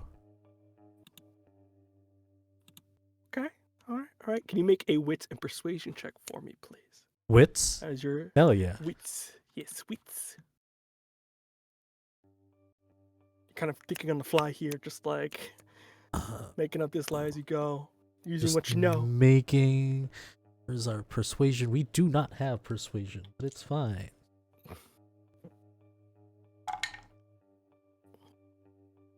I'm gonna use the reroll that I was given to me today, Fantastic. just to make sure. Yeah. Okay, it's 4 a little successes. reroll. 4 successes. Fantastic. Kind of goes interesting. Interesting. Very interesting. I'm gonna get back to that. Keep that in mind, sir. You, and goes over uncomfortably close to you, Colibri. You go by Colibri, is it? Is that how we say it? Am I saying it in the right mannerisms? I do want to make sure I'm respectful to your culture and your people. I don't. Gomez, does it sound like you're saying it correctly? Sir, this is just a formality, you know. In this country, we're respectful of all cultures of life, especially when it comes to our border relations. We want to make sure that we're bringing in the right people. We were Something we born pride here, ourselves on. asshole. That's what they all say in my experience. So, we got to do our due diligence. But if you were born here, that means you're a true blood American. You love that apple pie. You love everything about the US of the A. Huh? So, my next question here is this your gang name here? Is this your affiliation? Because in my records here, I got a different name. I got 2 different names, which is all... I'm confused. Maybe you can clear this up for old Uncle Sam here, why you have 2 different names here, 2 different social securities. Maybe it's just the white guy in me. Maybe I'm not understanding what you kids are up with. But I'm not getting why you would need 2 IDs, especially with one of these IDs having a very problematic history.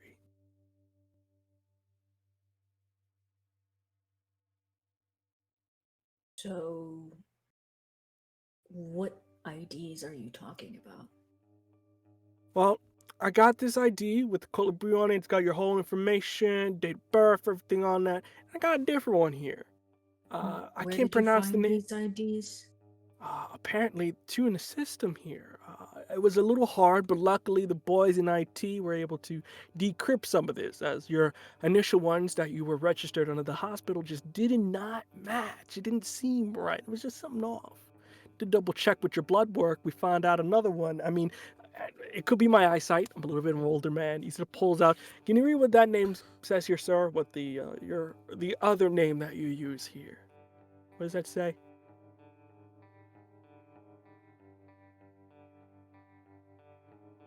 Self.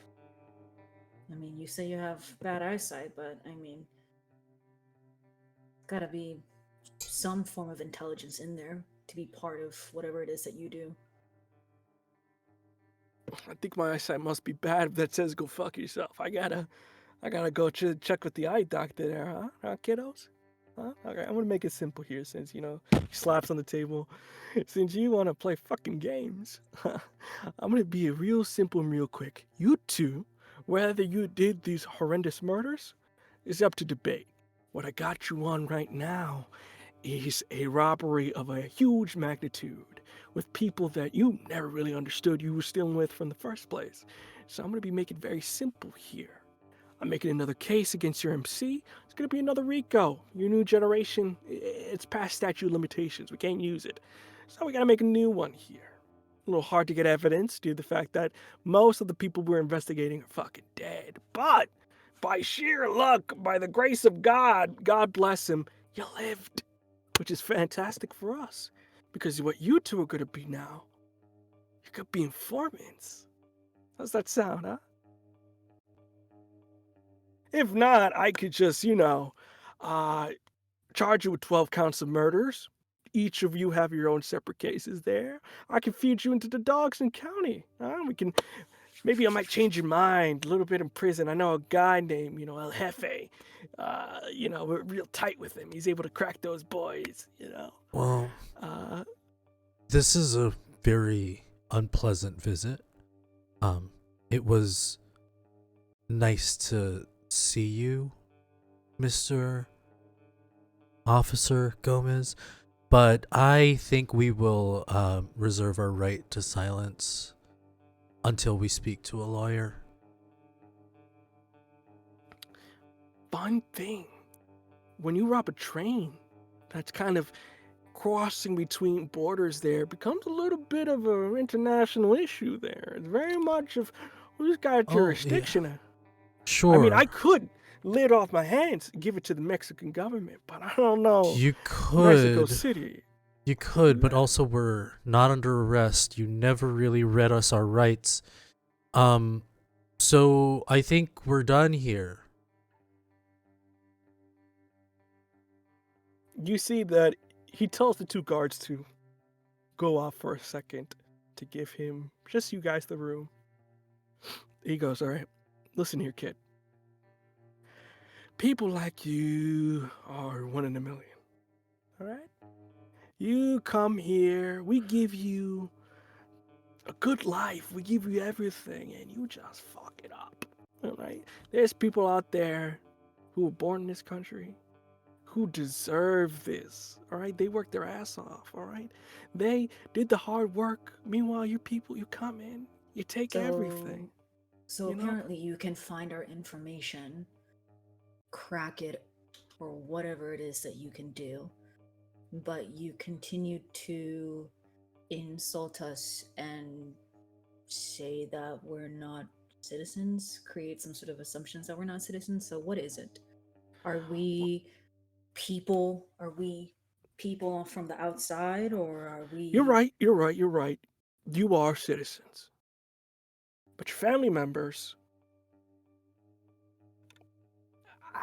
it's debatable. There may not be. How about you do a seance and blame it on Ronald Reagan or whatever? We're done here. We're done here. All right, we're done here, as you kids say. But just know, if we're done here, I gotta go do what I gotta do. As he kind of opens Oh, the door. He goes, destabilize another regime somewhere else? Sure. all right. I warned you. What happens then when I walk out that door, deal's done. Just to let you know. You see, he's going out the other door, not where everybody else is, but a door in front. So they don't know he left. So he's like, I walk out that door. It's the last chance. Walk out. There's Hunger Games in here. I'm coming after you. I'm walking to the door. I look at Colibri. Dangling my foot. He is What about is to go. What is Trick trying to say? I'm just like And then- seeing how you're feeling. What do you want to do here? I think Colibri is just kind of like. I think Colibri thinks this is a bluff. And then just kind of like shakes their head at you.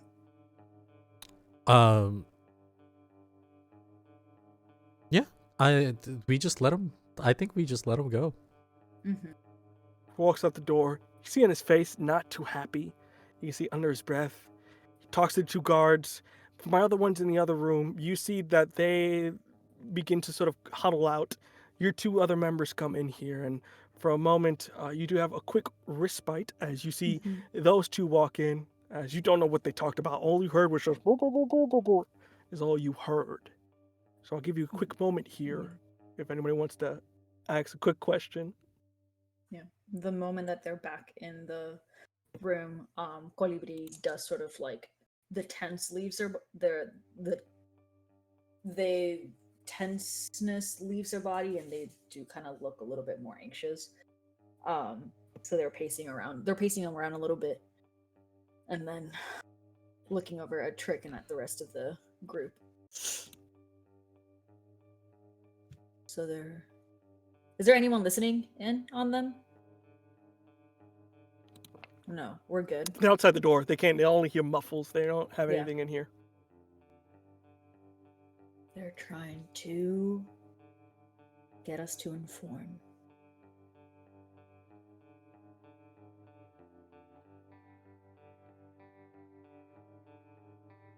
Threatened our family.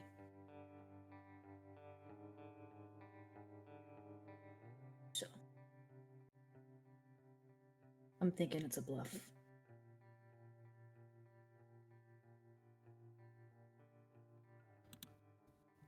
See, Cecilia kind of goes, yeah, I mean, you guys are citizens. They really can't go after your family. They have no reason. They have no legal backing, so I think it's just a bluff. I think... Oh, go ahead, Tio. We're really in the shit now.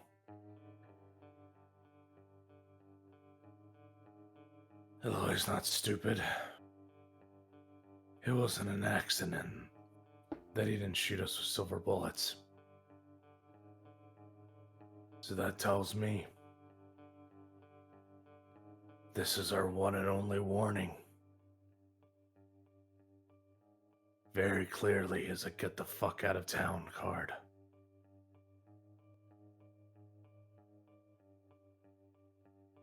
Question is, what are you young cubs gonna do about it? Oh, it's the old dog running away from its running away from a fight. I'm think that's done what he running. said. I won't hold you, any of you here, to it. But Eloy broke the one rule you don't break. You don't turn on the pack.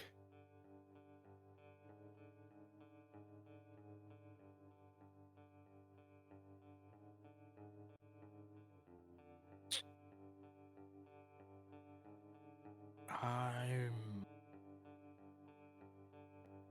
game. I don't know what's going on. It doesn't make sense. But I want to find out why the fuck all this happened.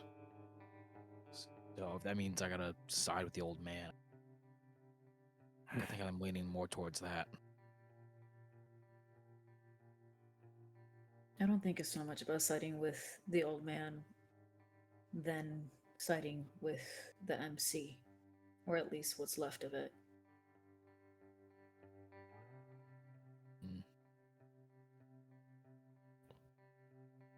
We're going to be pinned for this fucking crime. I'd love to at least know what we're getting pinned on.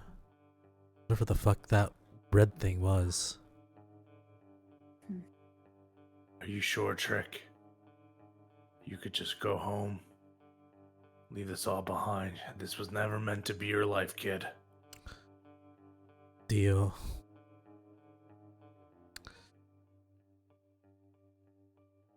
I've made a career out of making sure that people who do nefarious things stop by letting people know what they're doing. That's not different right now.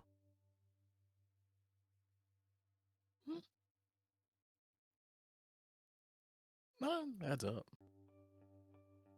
Face turns to Iza.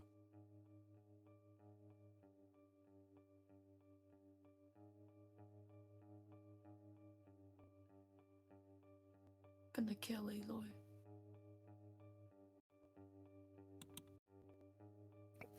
You see Cecilia's gonna go, look, I don't know. And as they go mid-conversation, you begin to see the lights flicker.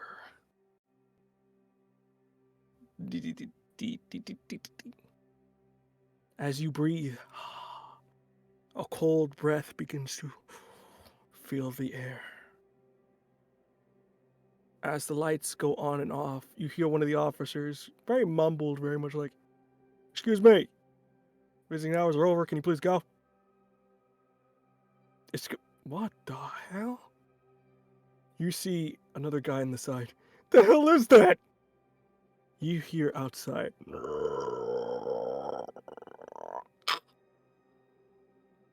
You hear something scraping on the floor. Hey, freeze, dirtbag! I said freeze, goddammit! You hear somebody. Guy, you see across sort of the front window a splatter of blood go across as you hear gunshots on the other side. You see that the officers that were in the front of your hospital rooms are firing at something and it's beginning to slaughter them. Your doors are locked at the moment. How I does just the wanna door let open? you know. Outward or inward? It opens, I'm going to say inward. They are Inward? locked at the moment, yes. So they're Okay. locked at the moment. They open inward. And I will say at the moment, something is ravaging these people outside. As you see one guy's going, please, no. Is there like a EKG or like some huge apparatus in the room? Yeah, there is sort of like the EKG machines that are there. I'll take it and I'll just like roll it over to the door and just like lock it in place to just like Fantastic. block it. You put it, lock it in place. You do notice that something is trying to lockpick through here. As you see underneath the door, there is this light red glow underneath. Sort of this dull red, very similar to that of the stone. As it's trying to... you see Cecilia go, what the hell is that? We Are you don't to know. leave? Yeah. Is that the only door that leads out?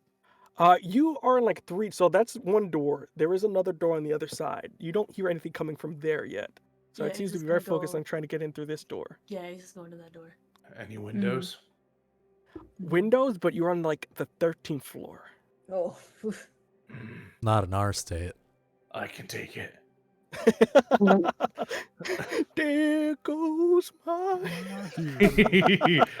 There goes my hero. It's gonna be that. Watch him as he falls. It's gonna be that opening scene from like Kick-Ass, like wee, boom.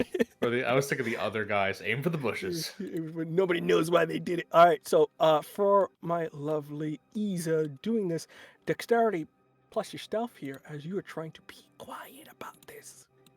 Oh, another good one. Dexterity is so easy.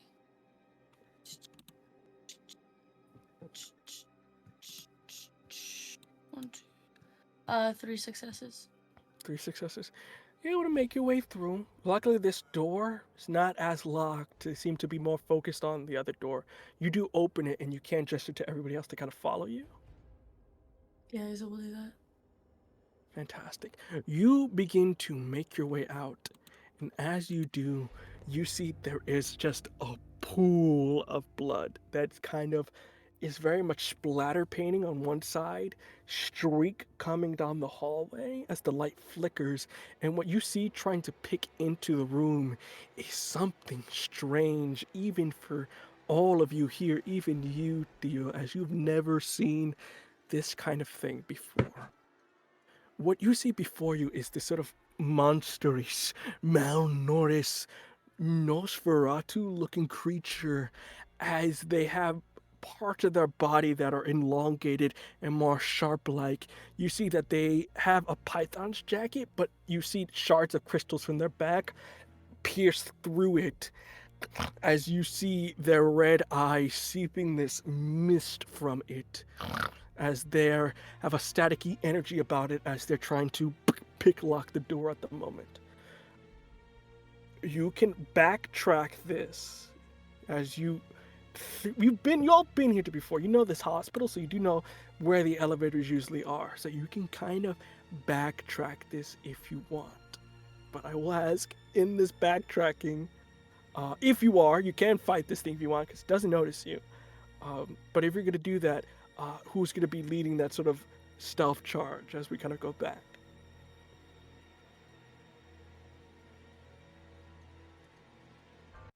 I'm gonna say with my dexterity 1 and stealth 0, it should not be me. I was trying. Oh, go ahead. no, I was gonna say I was just trying to figure out because Aza, at least Face would know. Aza's stupid fucking good at being sneaky. Yeah, I think Um, Face would point to. And say- I want to kill Eloy more than I want to kill Yeah. the other thing. Face will kind of just look at Isa, look at the monster, mouth just like. I feel like Asa just grabs Face's like the side of his jacket and just pulls him towards where the elevator would be and looks at everyone else like. Yeah, I have 3 dexterity and 2 in stealth, so I don't know if that is that. She's leading the charge here. You do notice like Cecilia's like, I don't know what the fuck that is, but my car's downstairs. It's so ugly. Asa's just gonna grab It's a Face and like kind of tap everyone on the shoulder as they're walking out. So you're taking the charge here, my lovely Sure. wolf? That's like one of the Fantastic. few things I'm super confident in. Let's, all as right, far let's as do roles like that. Another dexterity and stuff, please, as you're just like, everybody shut the fuck up. Shut the fuck up. Oh, Am I able to assist with anything? Is there anything like that? You can't necessarily, I think it's the +1 if I'm not mistaken, an additional dice if I'm not mistaken. I knew I should for have got the- those vending machine chips. It's I just need to know if I'm rolling a second one or not. you Or can an add another extra one, dice here, I believe, if I'm not Okay. mistaken. Let me roll that one. Because you're helping, I'll say it's kind of helping you in this instance. That brings it to 5 successes. 5 successes. You are very quiet. You do notice this thing is dripping blood from its mouth, very much like a fountain. You do notice one of the security Hot. guards is still alive, trying to walk, and you see this creature very distinctively, almost like if it cannot see but is relying on sound, and goes on this guy, ripping out the back of his rib cage, and begins to just eat his heart. Did we notice that they go by sound? I will say in this instance, I will say yes for the most. It could be a little bit easier to be a kind person. You do notice it is more sound based than visual based. So if I'm helping with Aza getting people, can I maybe like throw something? Like in a different direction to make like a clatter and a noise in a different. I'll make that part of that, just that general move. You kind of just pick up like one of like the urinal trays, pick it up, and then Hopefully throw it was across. not used. Not used. It's not that bad.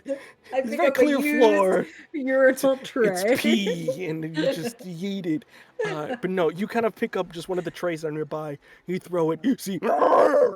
You see. You also notice from around the other side, another one is on this floor as well, and tries to clink, clink, clink, as the two kind of ripping and tearing this metal. Just as you guys slowly make your way back. At least they're stupid. As that is happening, you're getting towards the elevator. There's a bit of a problem. This is one of them stupid elevators that makes a ding noise. Yep. So I will say you can go to the elevator, which is very much, you can go here now, go down, or you could try to make another stealth check and try to get to the stairs. Wait. I would like. Is there anything on the way that we can find to throw? It's a hospital. There's a bunch of shit you can throw here, to be honest. There's Yeah. a bunch of I'm stuff. just gonna take like a metal tray maybe, and wait for when the ding happens. I'm gonna chuck it the opposite direction. All right. I see what you're coming at here. So with that, are we going down the elevator or are we going for the stairs? Well, no, we're going to take the chance here or we're going to go a little bit more shore? Go I'm on. down for the elevator. Let's go. But I think Face looks at Trick picking up the tray. He's like, "Are you good at that? Can you throw?" Do you want to do it? Do you want to do it? No, but the old man, if he's got a good arm, it's the only thing he's good at. Are you good at that? This is... I have athletics, yeah. So Yeah, I was gonna say like I'm just gonna give it to Theo. Then I was like, yeah. I will say here, Theo, are you going to be the one throwing it? Yeah, I can throw it. Yeah, 'cause Fantastic. This is going to be a little bit different. It's going to be a wits plus your athletics because you're trying to be a little Oh bit my god, smarter even about better. it. Oh, okay. All right. You're a wise old man. Can I have another tray just in case this fails? Oh my. Speaking of failing. He's having a stroke. Yeah, it's okay. Sorry, I was smelling toast for a second there. Apologize. No. Just drops it. All right, let's do this. You know what? If it fails, I'll deal with the consequences. And it's no, it's not your consequence. It's the group's. okay, let's do this. All right. All right, so 2, 3, 5. Let's go. Wish me luck, everyone. Go. Oh, Look yeah. at the road. Look at the road. Show me. Oh, we have no rage, right? Yeah, no rage. Okay. no No rage. rage. And I believe we have like, you probably have like 2 rerolls left. Yeah, that's true. I rage. I probably don't need to re-roll that. That is 3 successes. Roll more. Reroll the other dice. Okay, then I'll- Reroll I'll the do other it. dice. Do it. Just do it. Sure. I'll re-roll it. I said okay. Why is everybody You get to upset? reroll up to Because other you were dice. smiling. 3 other Four- dice. 4 successes. That's a near Hey, perfect yo. roll. Let's go.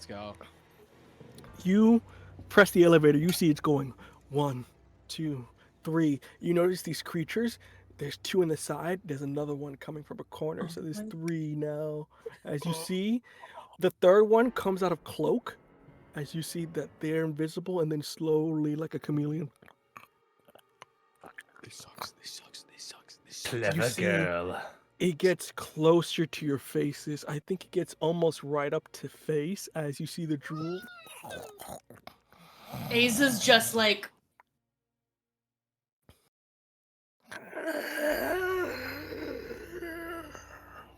Before you hear it's about to go, you ding dong, dong, dong, dong, dong. As the sound covers it, you see the 3 of them go as the 3 of them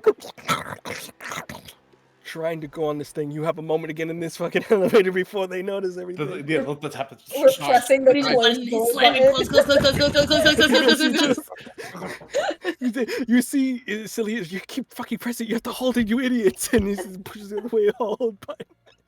As it goes, ding. You begin to go down the elevator. What's As the you are elevator trying music to catching your breath, doing that, going down, you do hear on just there's no concern yet, as they seem to have stuck their way in. You do hear on the PA, any doctors going to the ICU to treat one patient in coma, just to double check standards. As you're going, there's something in the back of your mind here, as you now have a difficult choice here, depending on how this goes. You can leave this hospital straight up. You have everyone here you need, but you're forgetting one person. Sylvia is still alive and is in a coma in ICU. You have a choice here. Either you leave with your party right now, or you hang back trying to bring Sylvia with you or try to save them as well, and all leave together.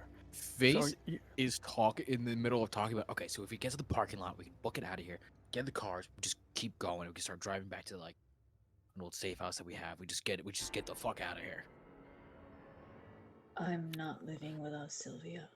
There's Cool. also the So matter with the of four of us, we get Sandra away. as well, from Isa's perspective as well. You're guessing that since Sandra's kind of the nurse, they're probably with Sylvia as well, so they're kind of together.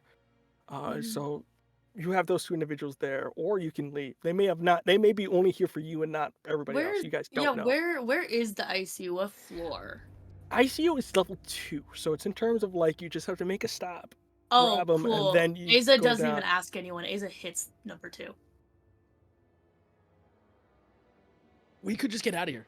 The parking lot is right there. We can go. Well, We can you just see get out. Cecilia kind of go, well, if anything, I can catch the elevator down. I can go to the car and pull around. Maybe it might be faster. Yeah, I think that's a good idea. Keep it running.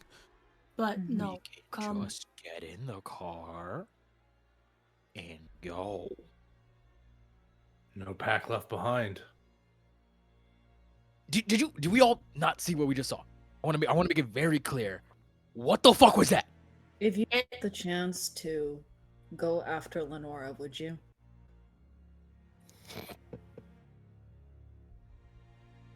Honestly, Maybe if Face, you- I was on your side, but I know my cousin. So You see Face. It's like, Face, if you're concerned, you can come with me to the car. I may need somebody.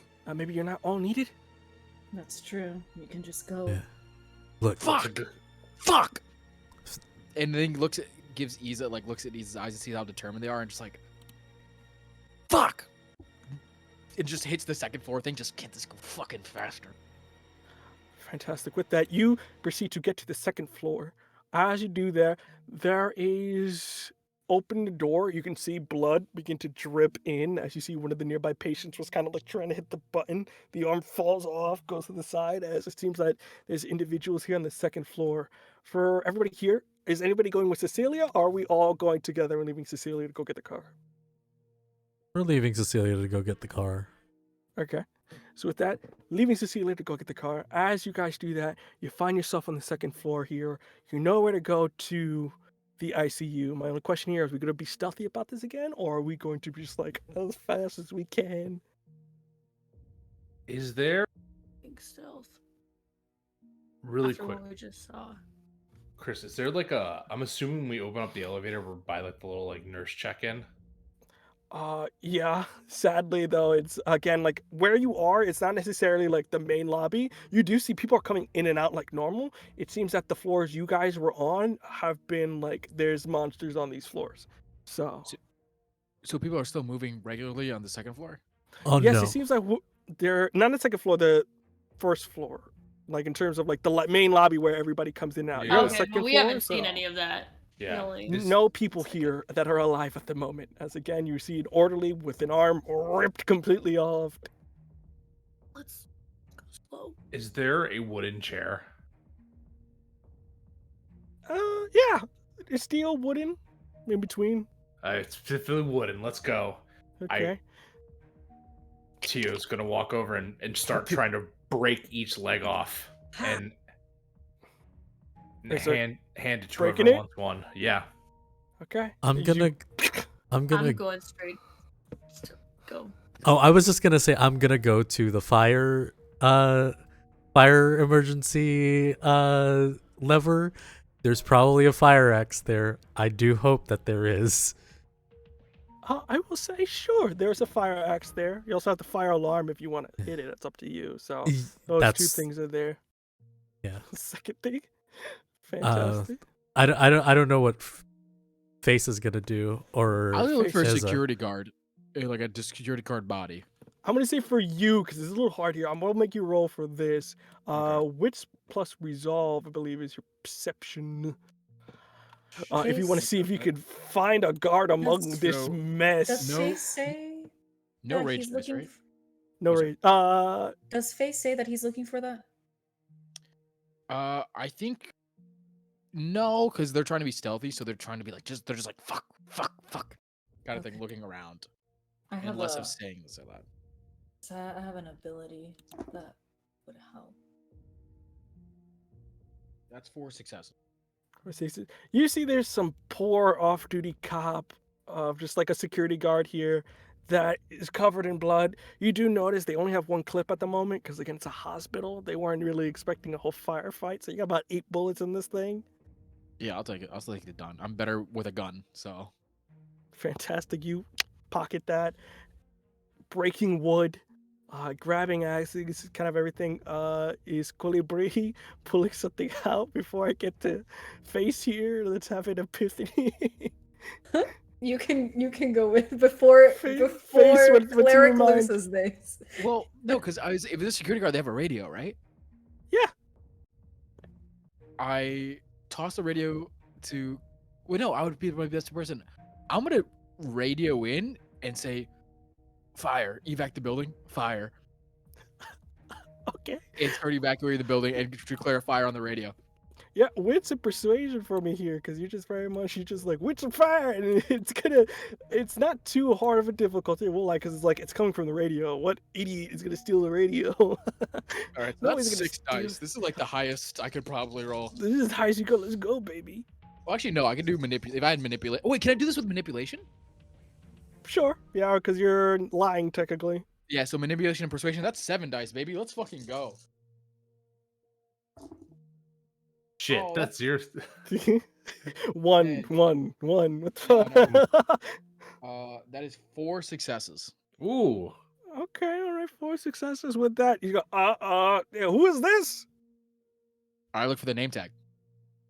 You just say Martinez.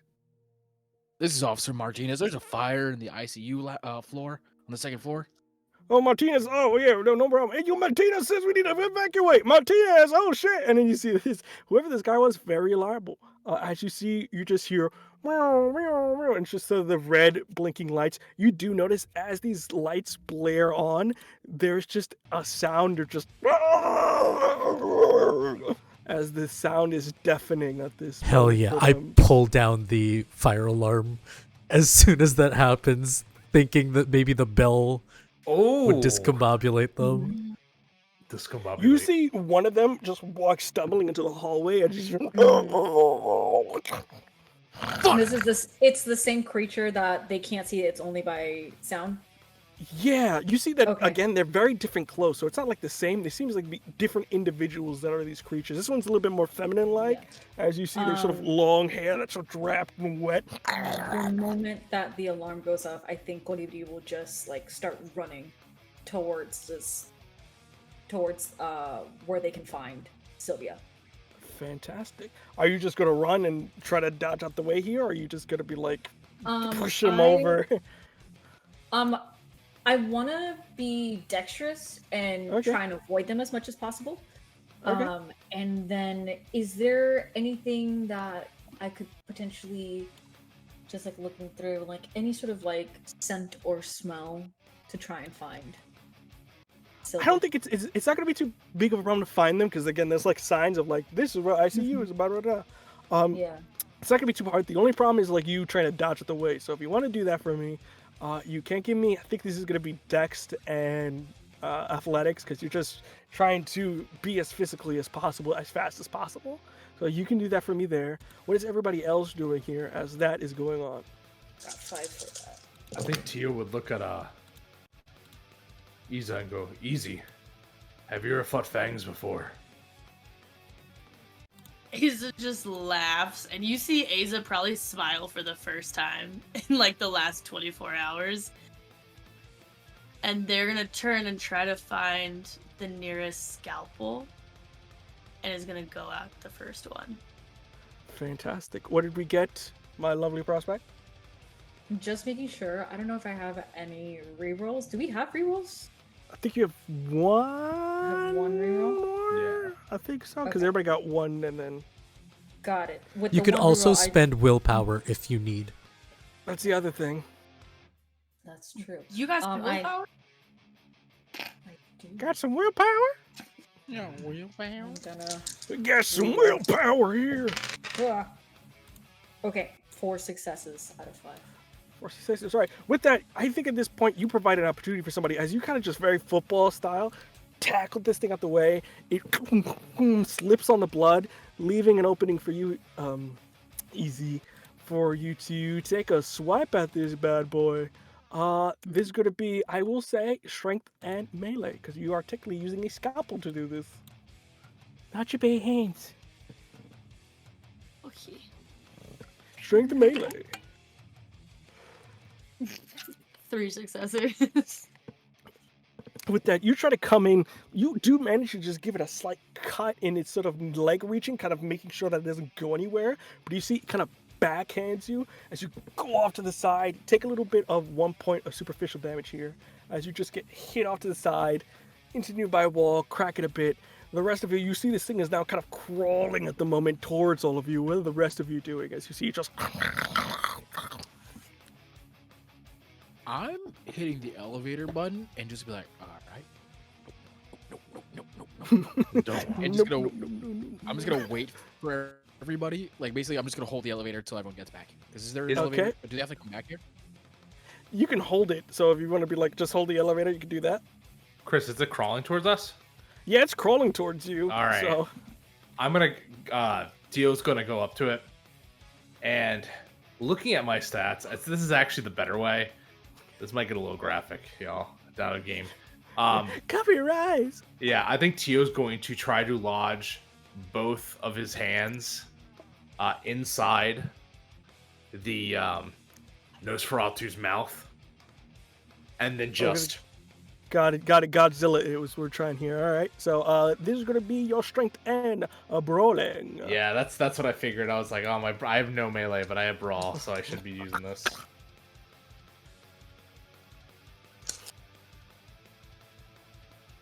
No, I think Tio's like, I don't hate all fangs, but I especially hate pythons.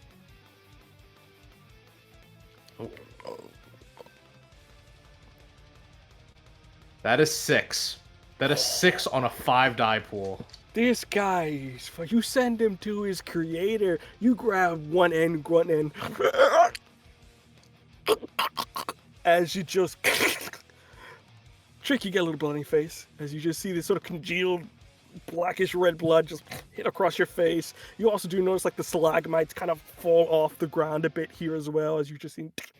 I'm gonna grab a piece real quick, and then I'm gonna go follow Colibri, just so I can provide support if they Fantastic. get jumped or whatever. You go in. Dio and Easy, are you staying with the elevator here or are you following suit? Following. Following? Dio, following? I'm following, but at a slow rate, because I'll Okay. support them So and fight every you just- fucker that comes across. You're John Wicking from the back as you just walking, limping somehow at a pace. It's like with that Mars Attack scene where he's just like boxing all the enemy. With that, Colibri, you're able to make your way in. Luckily, the way is clear for the most part. You get into the ICU. You see Sandra clearly with Sylvia, and right now they are trying to wheel them out. And as you sort of pull around, and they kind of go, "What are you doing here? Shouldn't you be in your bed? What is going on?" There's pythons attacking us. We have to go. But there's officers for that. Why are you? And then the rest of you kind of pull up. You see that currently they're trying to wheel out Sylvia. Have you not seen the state of this floor? I've been in the room. Why are you covered in blood? We can talk about this later. And just kind of grabs Sandra's head and motions to like Colibri to start trying to pull so we can pull the bed out. Point question here. Are we letting Sandra continue to wheel? Sort of like in terms of like wheeling Sylvia, or are somebody taking it from them? I think Colibri will take it from them. Is it a wheelchair or a bed? I will say wheelchair. It's very much in Okay, terms of it's like, oh, so they're like, they do still have like an IV on them, but like very much they're holding it. So, Colibri, you're taking it? Yeah, and if things fail, Colibri will be ready to pick up Sylvia. Like bodily. Fantastic. With that, you guys are able to make your way towards the elevator again. As you're going through, there is glass on your side, and as you do, you see there's a number of motorcycles coming in that are not friendlies. As you do notice that there are a number of pythons here, and I think you face, looking out the window, you see your exes outside, very much leading the charge. You can hear them overhead, just like, somewhere on the top floors. Kill them. We need to go now. Fantastic. With that, you all enter into the elevators. Any last thing you do before you leave this floor, or are we just booking it in here? We have who we came for. Okay. Booking it. All right, booking it. With that, you all get in the elevator. At this point, you press it. You're going underground as you see that Cecilia kind of was like, you see quick text to you guys. It was just like they were waiting, but then they saw the sort of choppers coming in and immediately kind of went underground. With that, going around, going down. As you guys get closer and closer, you see the elevator stop for a moment. And then immediately you see something siphon through. You see that it hits Sandra on the side before they back away. As you see these creatures on the top. I hit it with my Rip axe. through. Bang, bang, bang. Okay. Bang, bang, bang, bang, bang.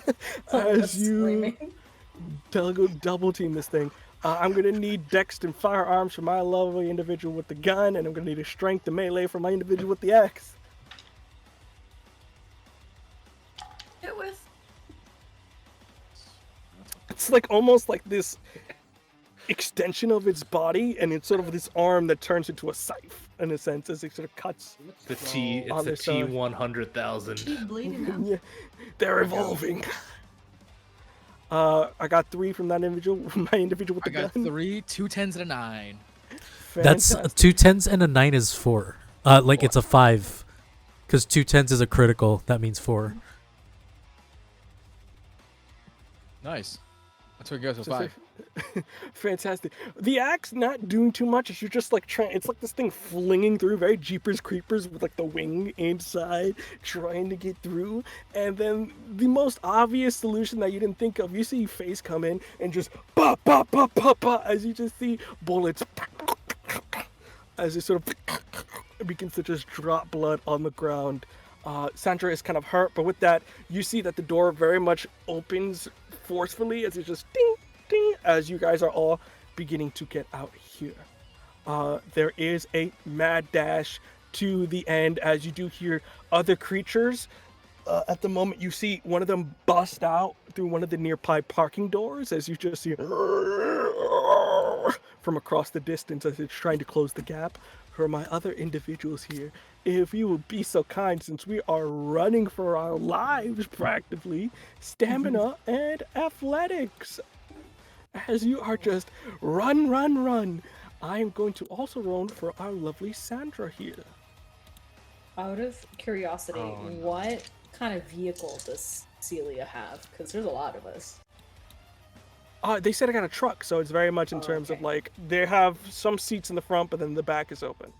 Listen, we piled all our families and you That's know, true. all the We're cousins. doing- We already know. It's We're like, doing just it the open the Latino- minivan. Yeah, the Latino way of like just squeeze in there. Everyone's sitting on someone's lap. Everyone's getting Yeah. real comfortable real quick. Get in I the would trunk, all it's have- okay. 12 people in a 2-door Camry to go to an Applebee's. So you already know. Hey yo. You already know. Everyone's getting to the party in one ride.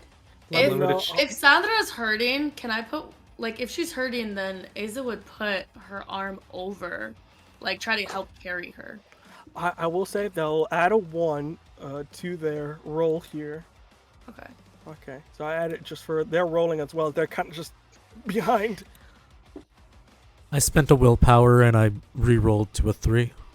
Okay, so we got a 3 from Trick. Face, what did you get? So I only had 2 dice to roll, and I rolled a 1. Oh, fantastic. So 1 there. Colibri, I got 3 successes. 3 successes. And then Theo,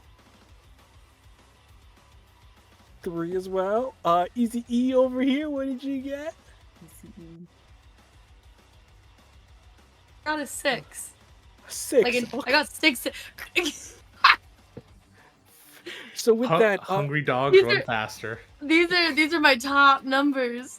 These are my top. so with that natural rolls. state, you are running, going through. You do see Sandra does trip a bit, but with that, they kind of go help everyone else. As you're able to help, if you are going to, because they're kind of helping everyone behind them as they failed on theirs. So they are kind of behind with Face here. Pick it up! High knees, high knees, high knees, high knees. Fantastic. So Sandra is taking over for Face here. So they're helping Face. Are you going to continue forward or are you going to lean back? I'm leaning back to make sure I'm not letting Sandra and Face fall behind me. Fantastic. I mean, nobody else really far. With that in mind, my other 3, you guys who managed to barely get fast enough to get in as you see Cecilia opens the door, opens the truck, letting you guys in and everything. Sylvia's with you guys, so you're able to make it in. From my 2 in the back here, even though you are behind, you do notice that one of these stray monsters hits from both directions Face and Sandra at the same time as they get hit in the leg here. And in this moment, you could see that you get hit. They are becoming dead weight, and one of these people are gonna have to come with you here in the sense of like maybe Face can make No. it, but you don't know if it's gonna be hard. But at this moment, you are Can going I as fast as throw you the can. And axe? I Make a quick dexterity melee for me, please. Can I? Well, it's the same. Fucking same. who are you throwing it to? I'm gonna throw the axe like at one of them? at one of the things at the closest assailant. Fantastic. Do that for me there. Hey. I'm gonna use another willpower because I got 2 successes, but I want to make sure.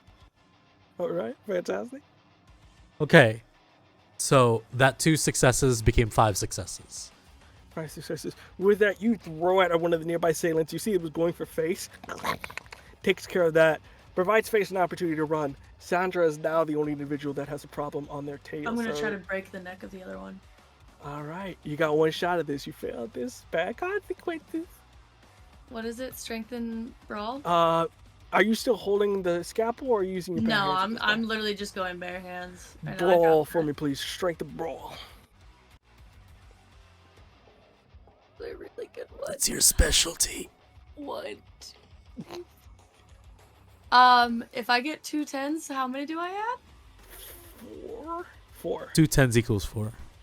in total? So that's 7 successes. Ooh, Let's with go, that, let's fucking you see this go. creature is I'm about gonna to cr- stab Sandra in the heart. How do you deal with that? As you I'm see her about putting to lose- both of my I'm putting a few of my fingers into their eye sockets and ripping the sides of their head. As you see, it just rips off. At this point, you see Sandra, thanks, as you sort of get up, limping. As you are about to get in the car, you see Face, as you sort of ride in the back, you see your ex kind of look at you for a moment. As you see there's a bunch of other pythons there, as there's just a moment between you and them. I think in a way that no one can notice, I make a signal with my hands. Something that only the 2 of us know. What do you say? It's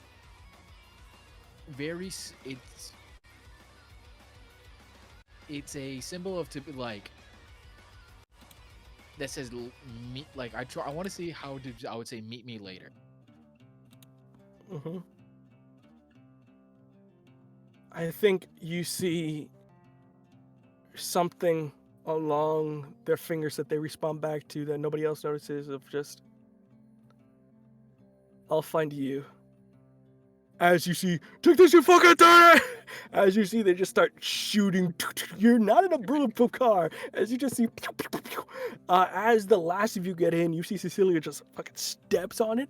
As the car goes through, you have to sort of turn the corner, and as they do, they just immediately go off to the side and kind of go, does anyone want to explain to me what the hell just happened? Because there's really weird things trying to kill us, and I was fucking concerned.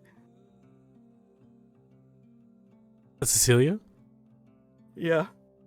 They're just driving one hand. You see they're not paying attention to the road. Eyes on the road. We'll tell you at the place. At the place. Yeah. Are you Where even are we going? surprised you know what we are? I don't know what the fuck that's on. You said vampires and magic and shit. That's on. What was that? We don't know yet. Gross. Yeah.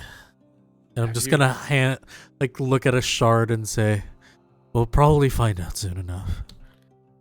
That's good. That's good. And you see Sandra go, Straight up Sandaria. as much as I would like to party, does anybody know a little bit of medicine? As you see they're kind of bleeding out for the moment from this sort of impalement of crystal that is also in their side as well. I know I'm skilled, but I need a little help here. Ooh, I actually can do something about this. What we gonna do, boy? Does anyone have a beer? I'm being 100% serious. You see Cecilia kind of moves over to the glove compartment. You see for some reason they have like 2 spare beers. You don't know why, but they just Nice. pull out one. And just there you go. And I'm gonna spend a willpower to activate one of my gifts, which does not require a rage check.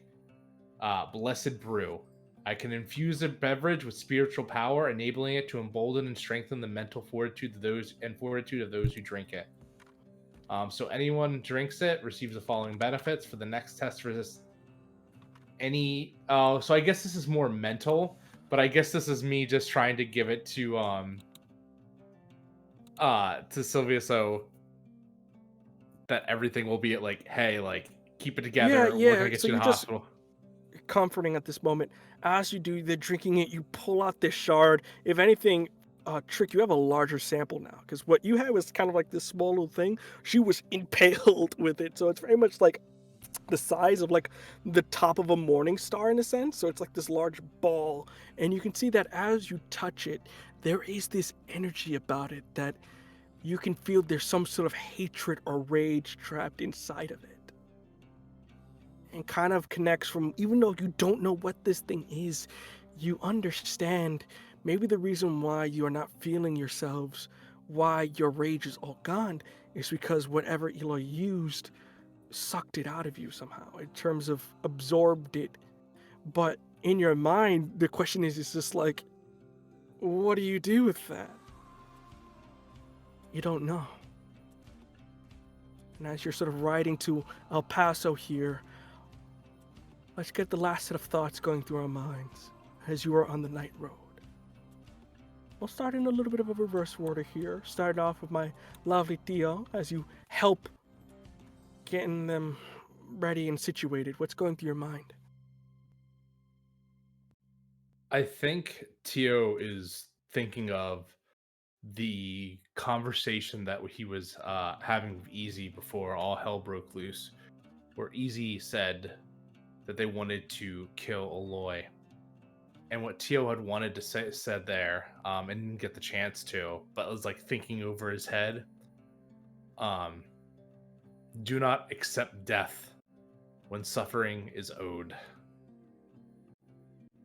And there's just this intense, vengeance that is welling inside him. Just maybe a bit misplaced, and there's a lot of history between him and Eloy, but just enough that he just feels betrayed all over again. Like, except this time, Eloy stripped his patch himself instead of handing Tio the knife to do it, basically. You feel that rage inside of you. Easy. What are you feeling?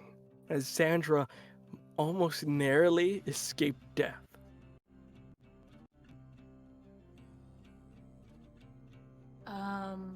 Aza's not saying it, not really showing it, but feels like it's their fault that they made a promise to her, and now it's their fault that she almost died tonight. So kind of just sitting with the guilt, but focused on holding pressure to her wound. They almost got ripped to shreds, just as you did many times before in your past life. We move over. Trick. What's going through our mind here, buddy?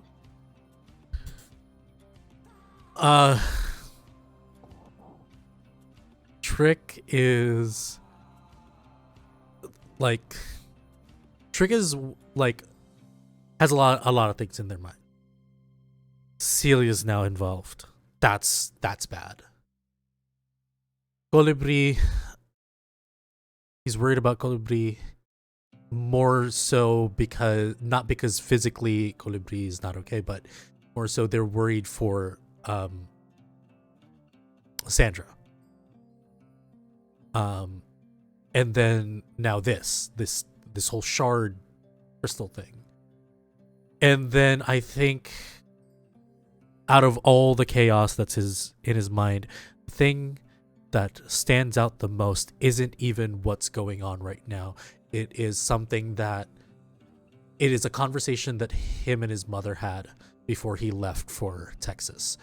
That if he needed, they will send word and they can approach a Kern to help if anything goes wrong. And I think that's a poker chip he wants to cash in soon once they are all safe. Fantastic. Face. Barely escaping death yourself, as that pretty face of yours was almost turned into minced beef. What's going through our brain here?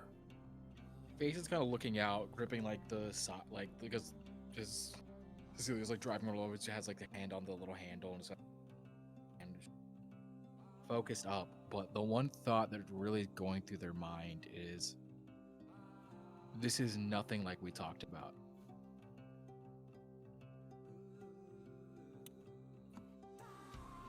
And last but not least, the young prospect Colibri. What's going through your mind? Colibri is holding onto Sylvia and cradling her and thinking to themselves, is any of this worth it?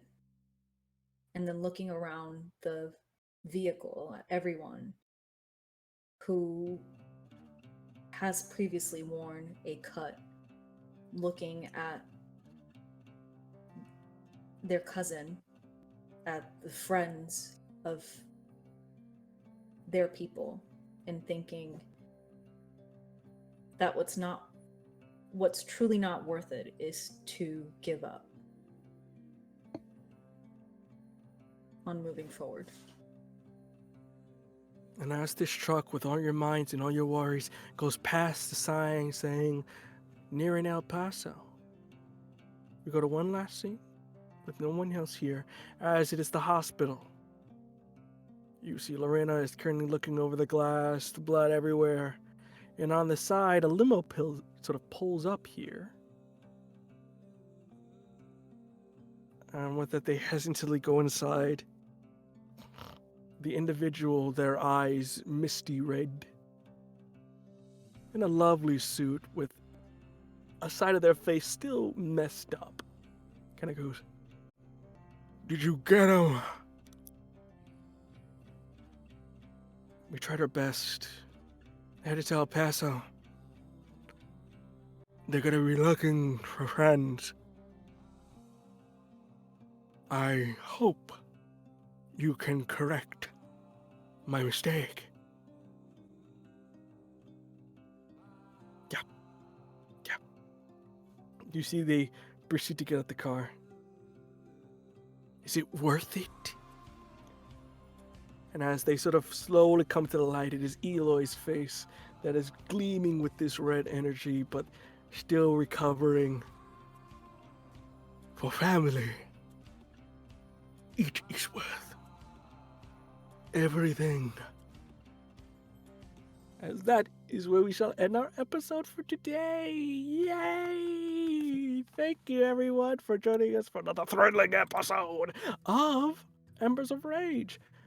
With that, we're gonna do a little bit of a reverse order of plugs here. So with that in mind, Nick, my boy, you are first up. Please give them sweet plugs for the audience. Hi everyone. My name is Nick. You could find me at Nobleman Nick. Pronouns he, him, they, and I played Tio tonight. First off, I just want to say a special thank you to Chris for having me on the show, and everyone else for being awesome co-packs. But also Chris for making the. I love your sound effects, man. Like they really, like they're so fucking good. But you could find me on Twitter. I'm also the creative director over at Gehenna Gaming. We just had a very successful PAX East. I'm also the lead designer of a little game known as Eldritch Automata. It is a Year Zero engine mech fighting Eldritch Abomination game. I call it High Octane Cosmic Horror. We're going to back it pretty soon in aiming to be the May region. The preview is up right now. So if you go to gehennagaming.com/eldritch-automata, please follow the backer kit. The more followers we get, the better we can gauge. And always hit me up online if you want to talk about any games. I love World of Darkness. I love being here, and I love all these amazing people. Lovely. With that, Chris, you are up next. Give them sweet plugs. Hello, I am Chris, aka Aza, aka D&D Imposter on all social media. You can find me here every Tuesday, chanting a bunch of fuck yous to our GM Chris at the end of every episode. You can find me also on Vancouver by Night, playing the other World of Darkness, Vampire the Masquerade. And then soon, the first show of Tabletop Tempest will be coming out with the first ever actual play of all immigrants and children of immigrants. So be on the lookout for that, because that'll be coming out in just over a month. And that also has a lot of trauma. Holy cow.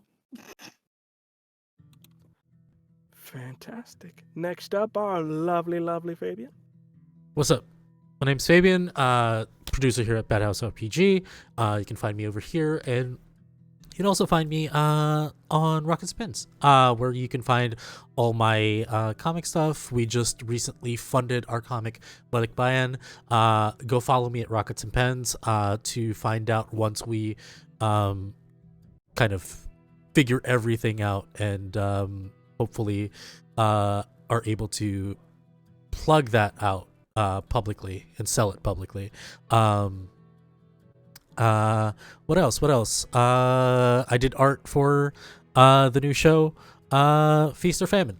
But yeah, no announcements yet. This is the only show I'm on. Also, if you want to play Vampire with me, you can check out my Start Playing Games. And you can I still have seats at my table on Fridays, so check that out. Or you can play D&D with me too. That's it. Fantastic. Our lovely cleric. What up? It's your local fuck up cleric here. As usual. If you want to find me, cleric_34 on Twitter and TikTok. I don't know what's going on with TikTok right now. It's pulling up my old videos, and apparently those are getting views now. So you may have seen me. But if you want to check out other stuff I'm on, you can always check out my podcast that I co-host with Scary Dog Friend Joseph. It's MFA, Monster Fuckers Anonymous. Show we talk about monsters, talk about the lore, talk about media representation, rate them on a scale of 1 to 10, whether or not you watching this stream right now should have sex with those monsters. It comes out bi-weekly. We're also gonna start in April 20th and 27th. We're actually gonna do a live stream to help out our friend Gwen and Amihan, who are trying to move out of a very shitty situation. So if you could donate to their GoFundMe, or if you want to join in, it's if you donate to that GoFundMe, it helps the stream, and we'll do perks and stuff like that during the stream and even beyond that. So please really help them out. For it really help us out and really help a good friend of ours. Other than that, not in other projects. If you want me to be on projects, let me know. I don't know. I'm just doing shit right now. I'm on side quest mode. Love to see it. And last but not least, our lovely Angie. Hello, everybody. I'm Angie Agonthetic on the internet. My pronouns are they, them. I've been playing Colibri. Their pronouns are he, they. You can find me every Sunday night at 6 p.m. Eastern Standard Time over on Tales Archived for our Known Realms Telesh 5e campaign. And starting on April, every Monday on April, you can find me on Just the Humans channel, Twitch channel. We are going to be playing One Piece Saga's game for the entirety of April, and I'm very excited. I did the art for it, and please, if you like One Piece, come check us out. Lovely, lovely, lovely. And also, there is me. Hello, I have been your humble, monstrous, and strange storyteller for these preceding evenings. In terms of where you can find me on Twitter. Well, it's still live at VO_Cologne. That is COLON. In terms of other stuff I'm doing, there's also going to be another creepy episode this week, as Forsaken is going to its next episode as our god killer with the wonderful Humna is going to be going into the depths of a mountain to fight the stone. So if you want to go for more creepy times, join me Thursday at 8 p.m. Central 8 p.m. Eastern, there we go, over on Tale Tales. With that in mind, we can't wait to see you next week for another thrilling episode, but until then, we hope you have a lovely night, and we can't wait to see you then. Until then, have a lovely night, everyone. Bye-bye.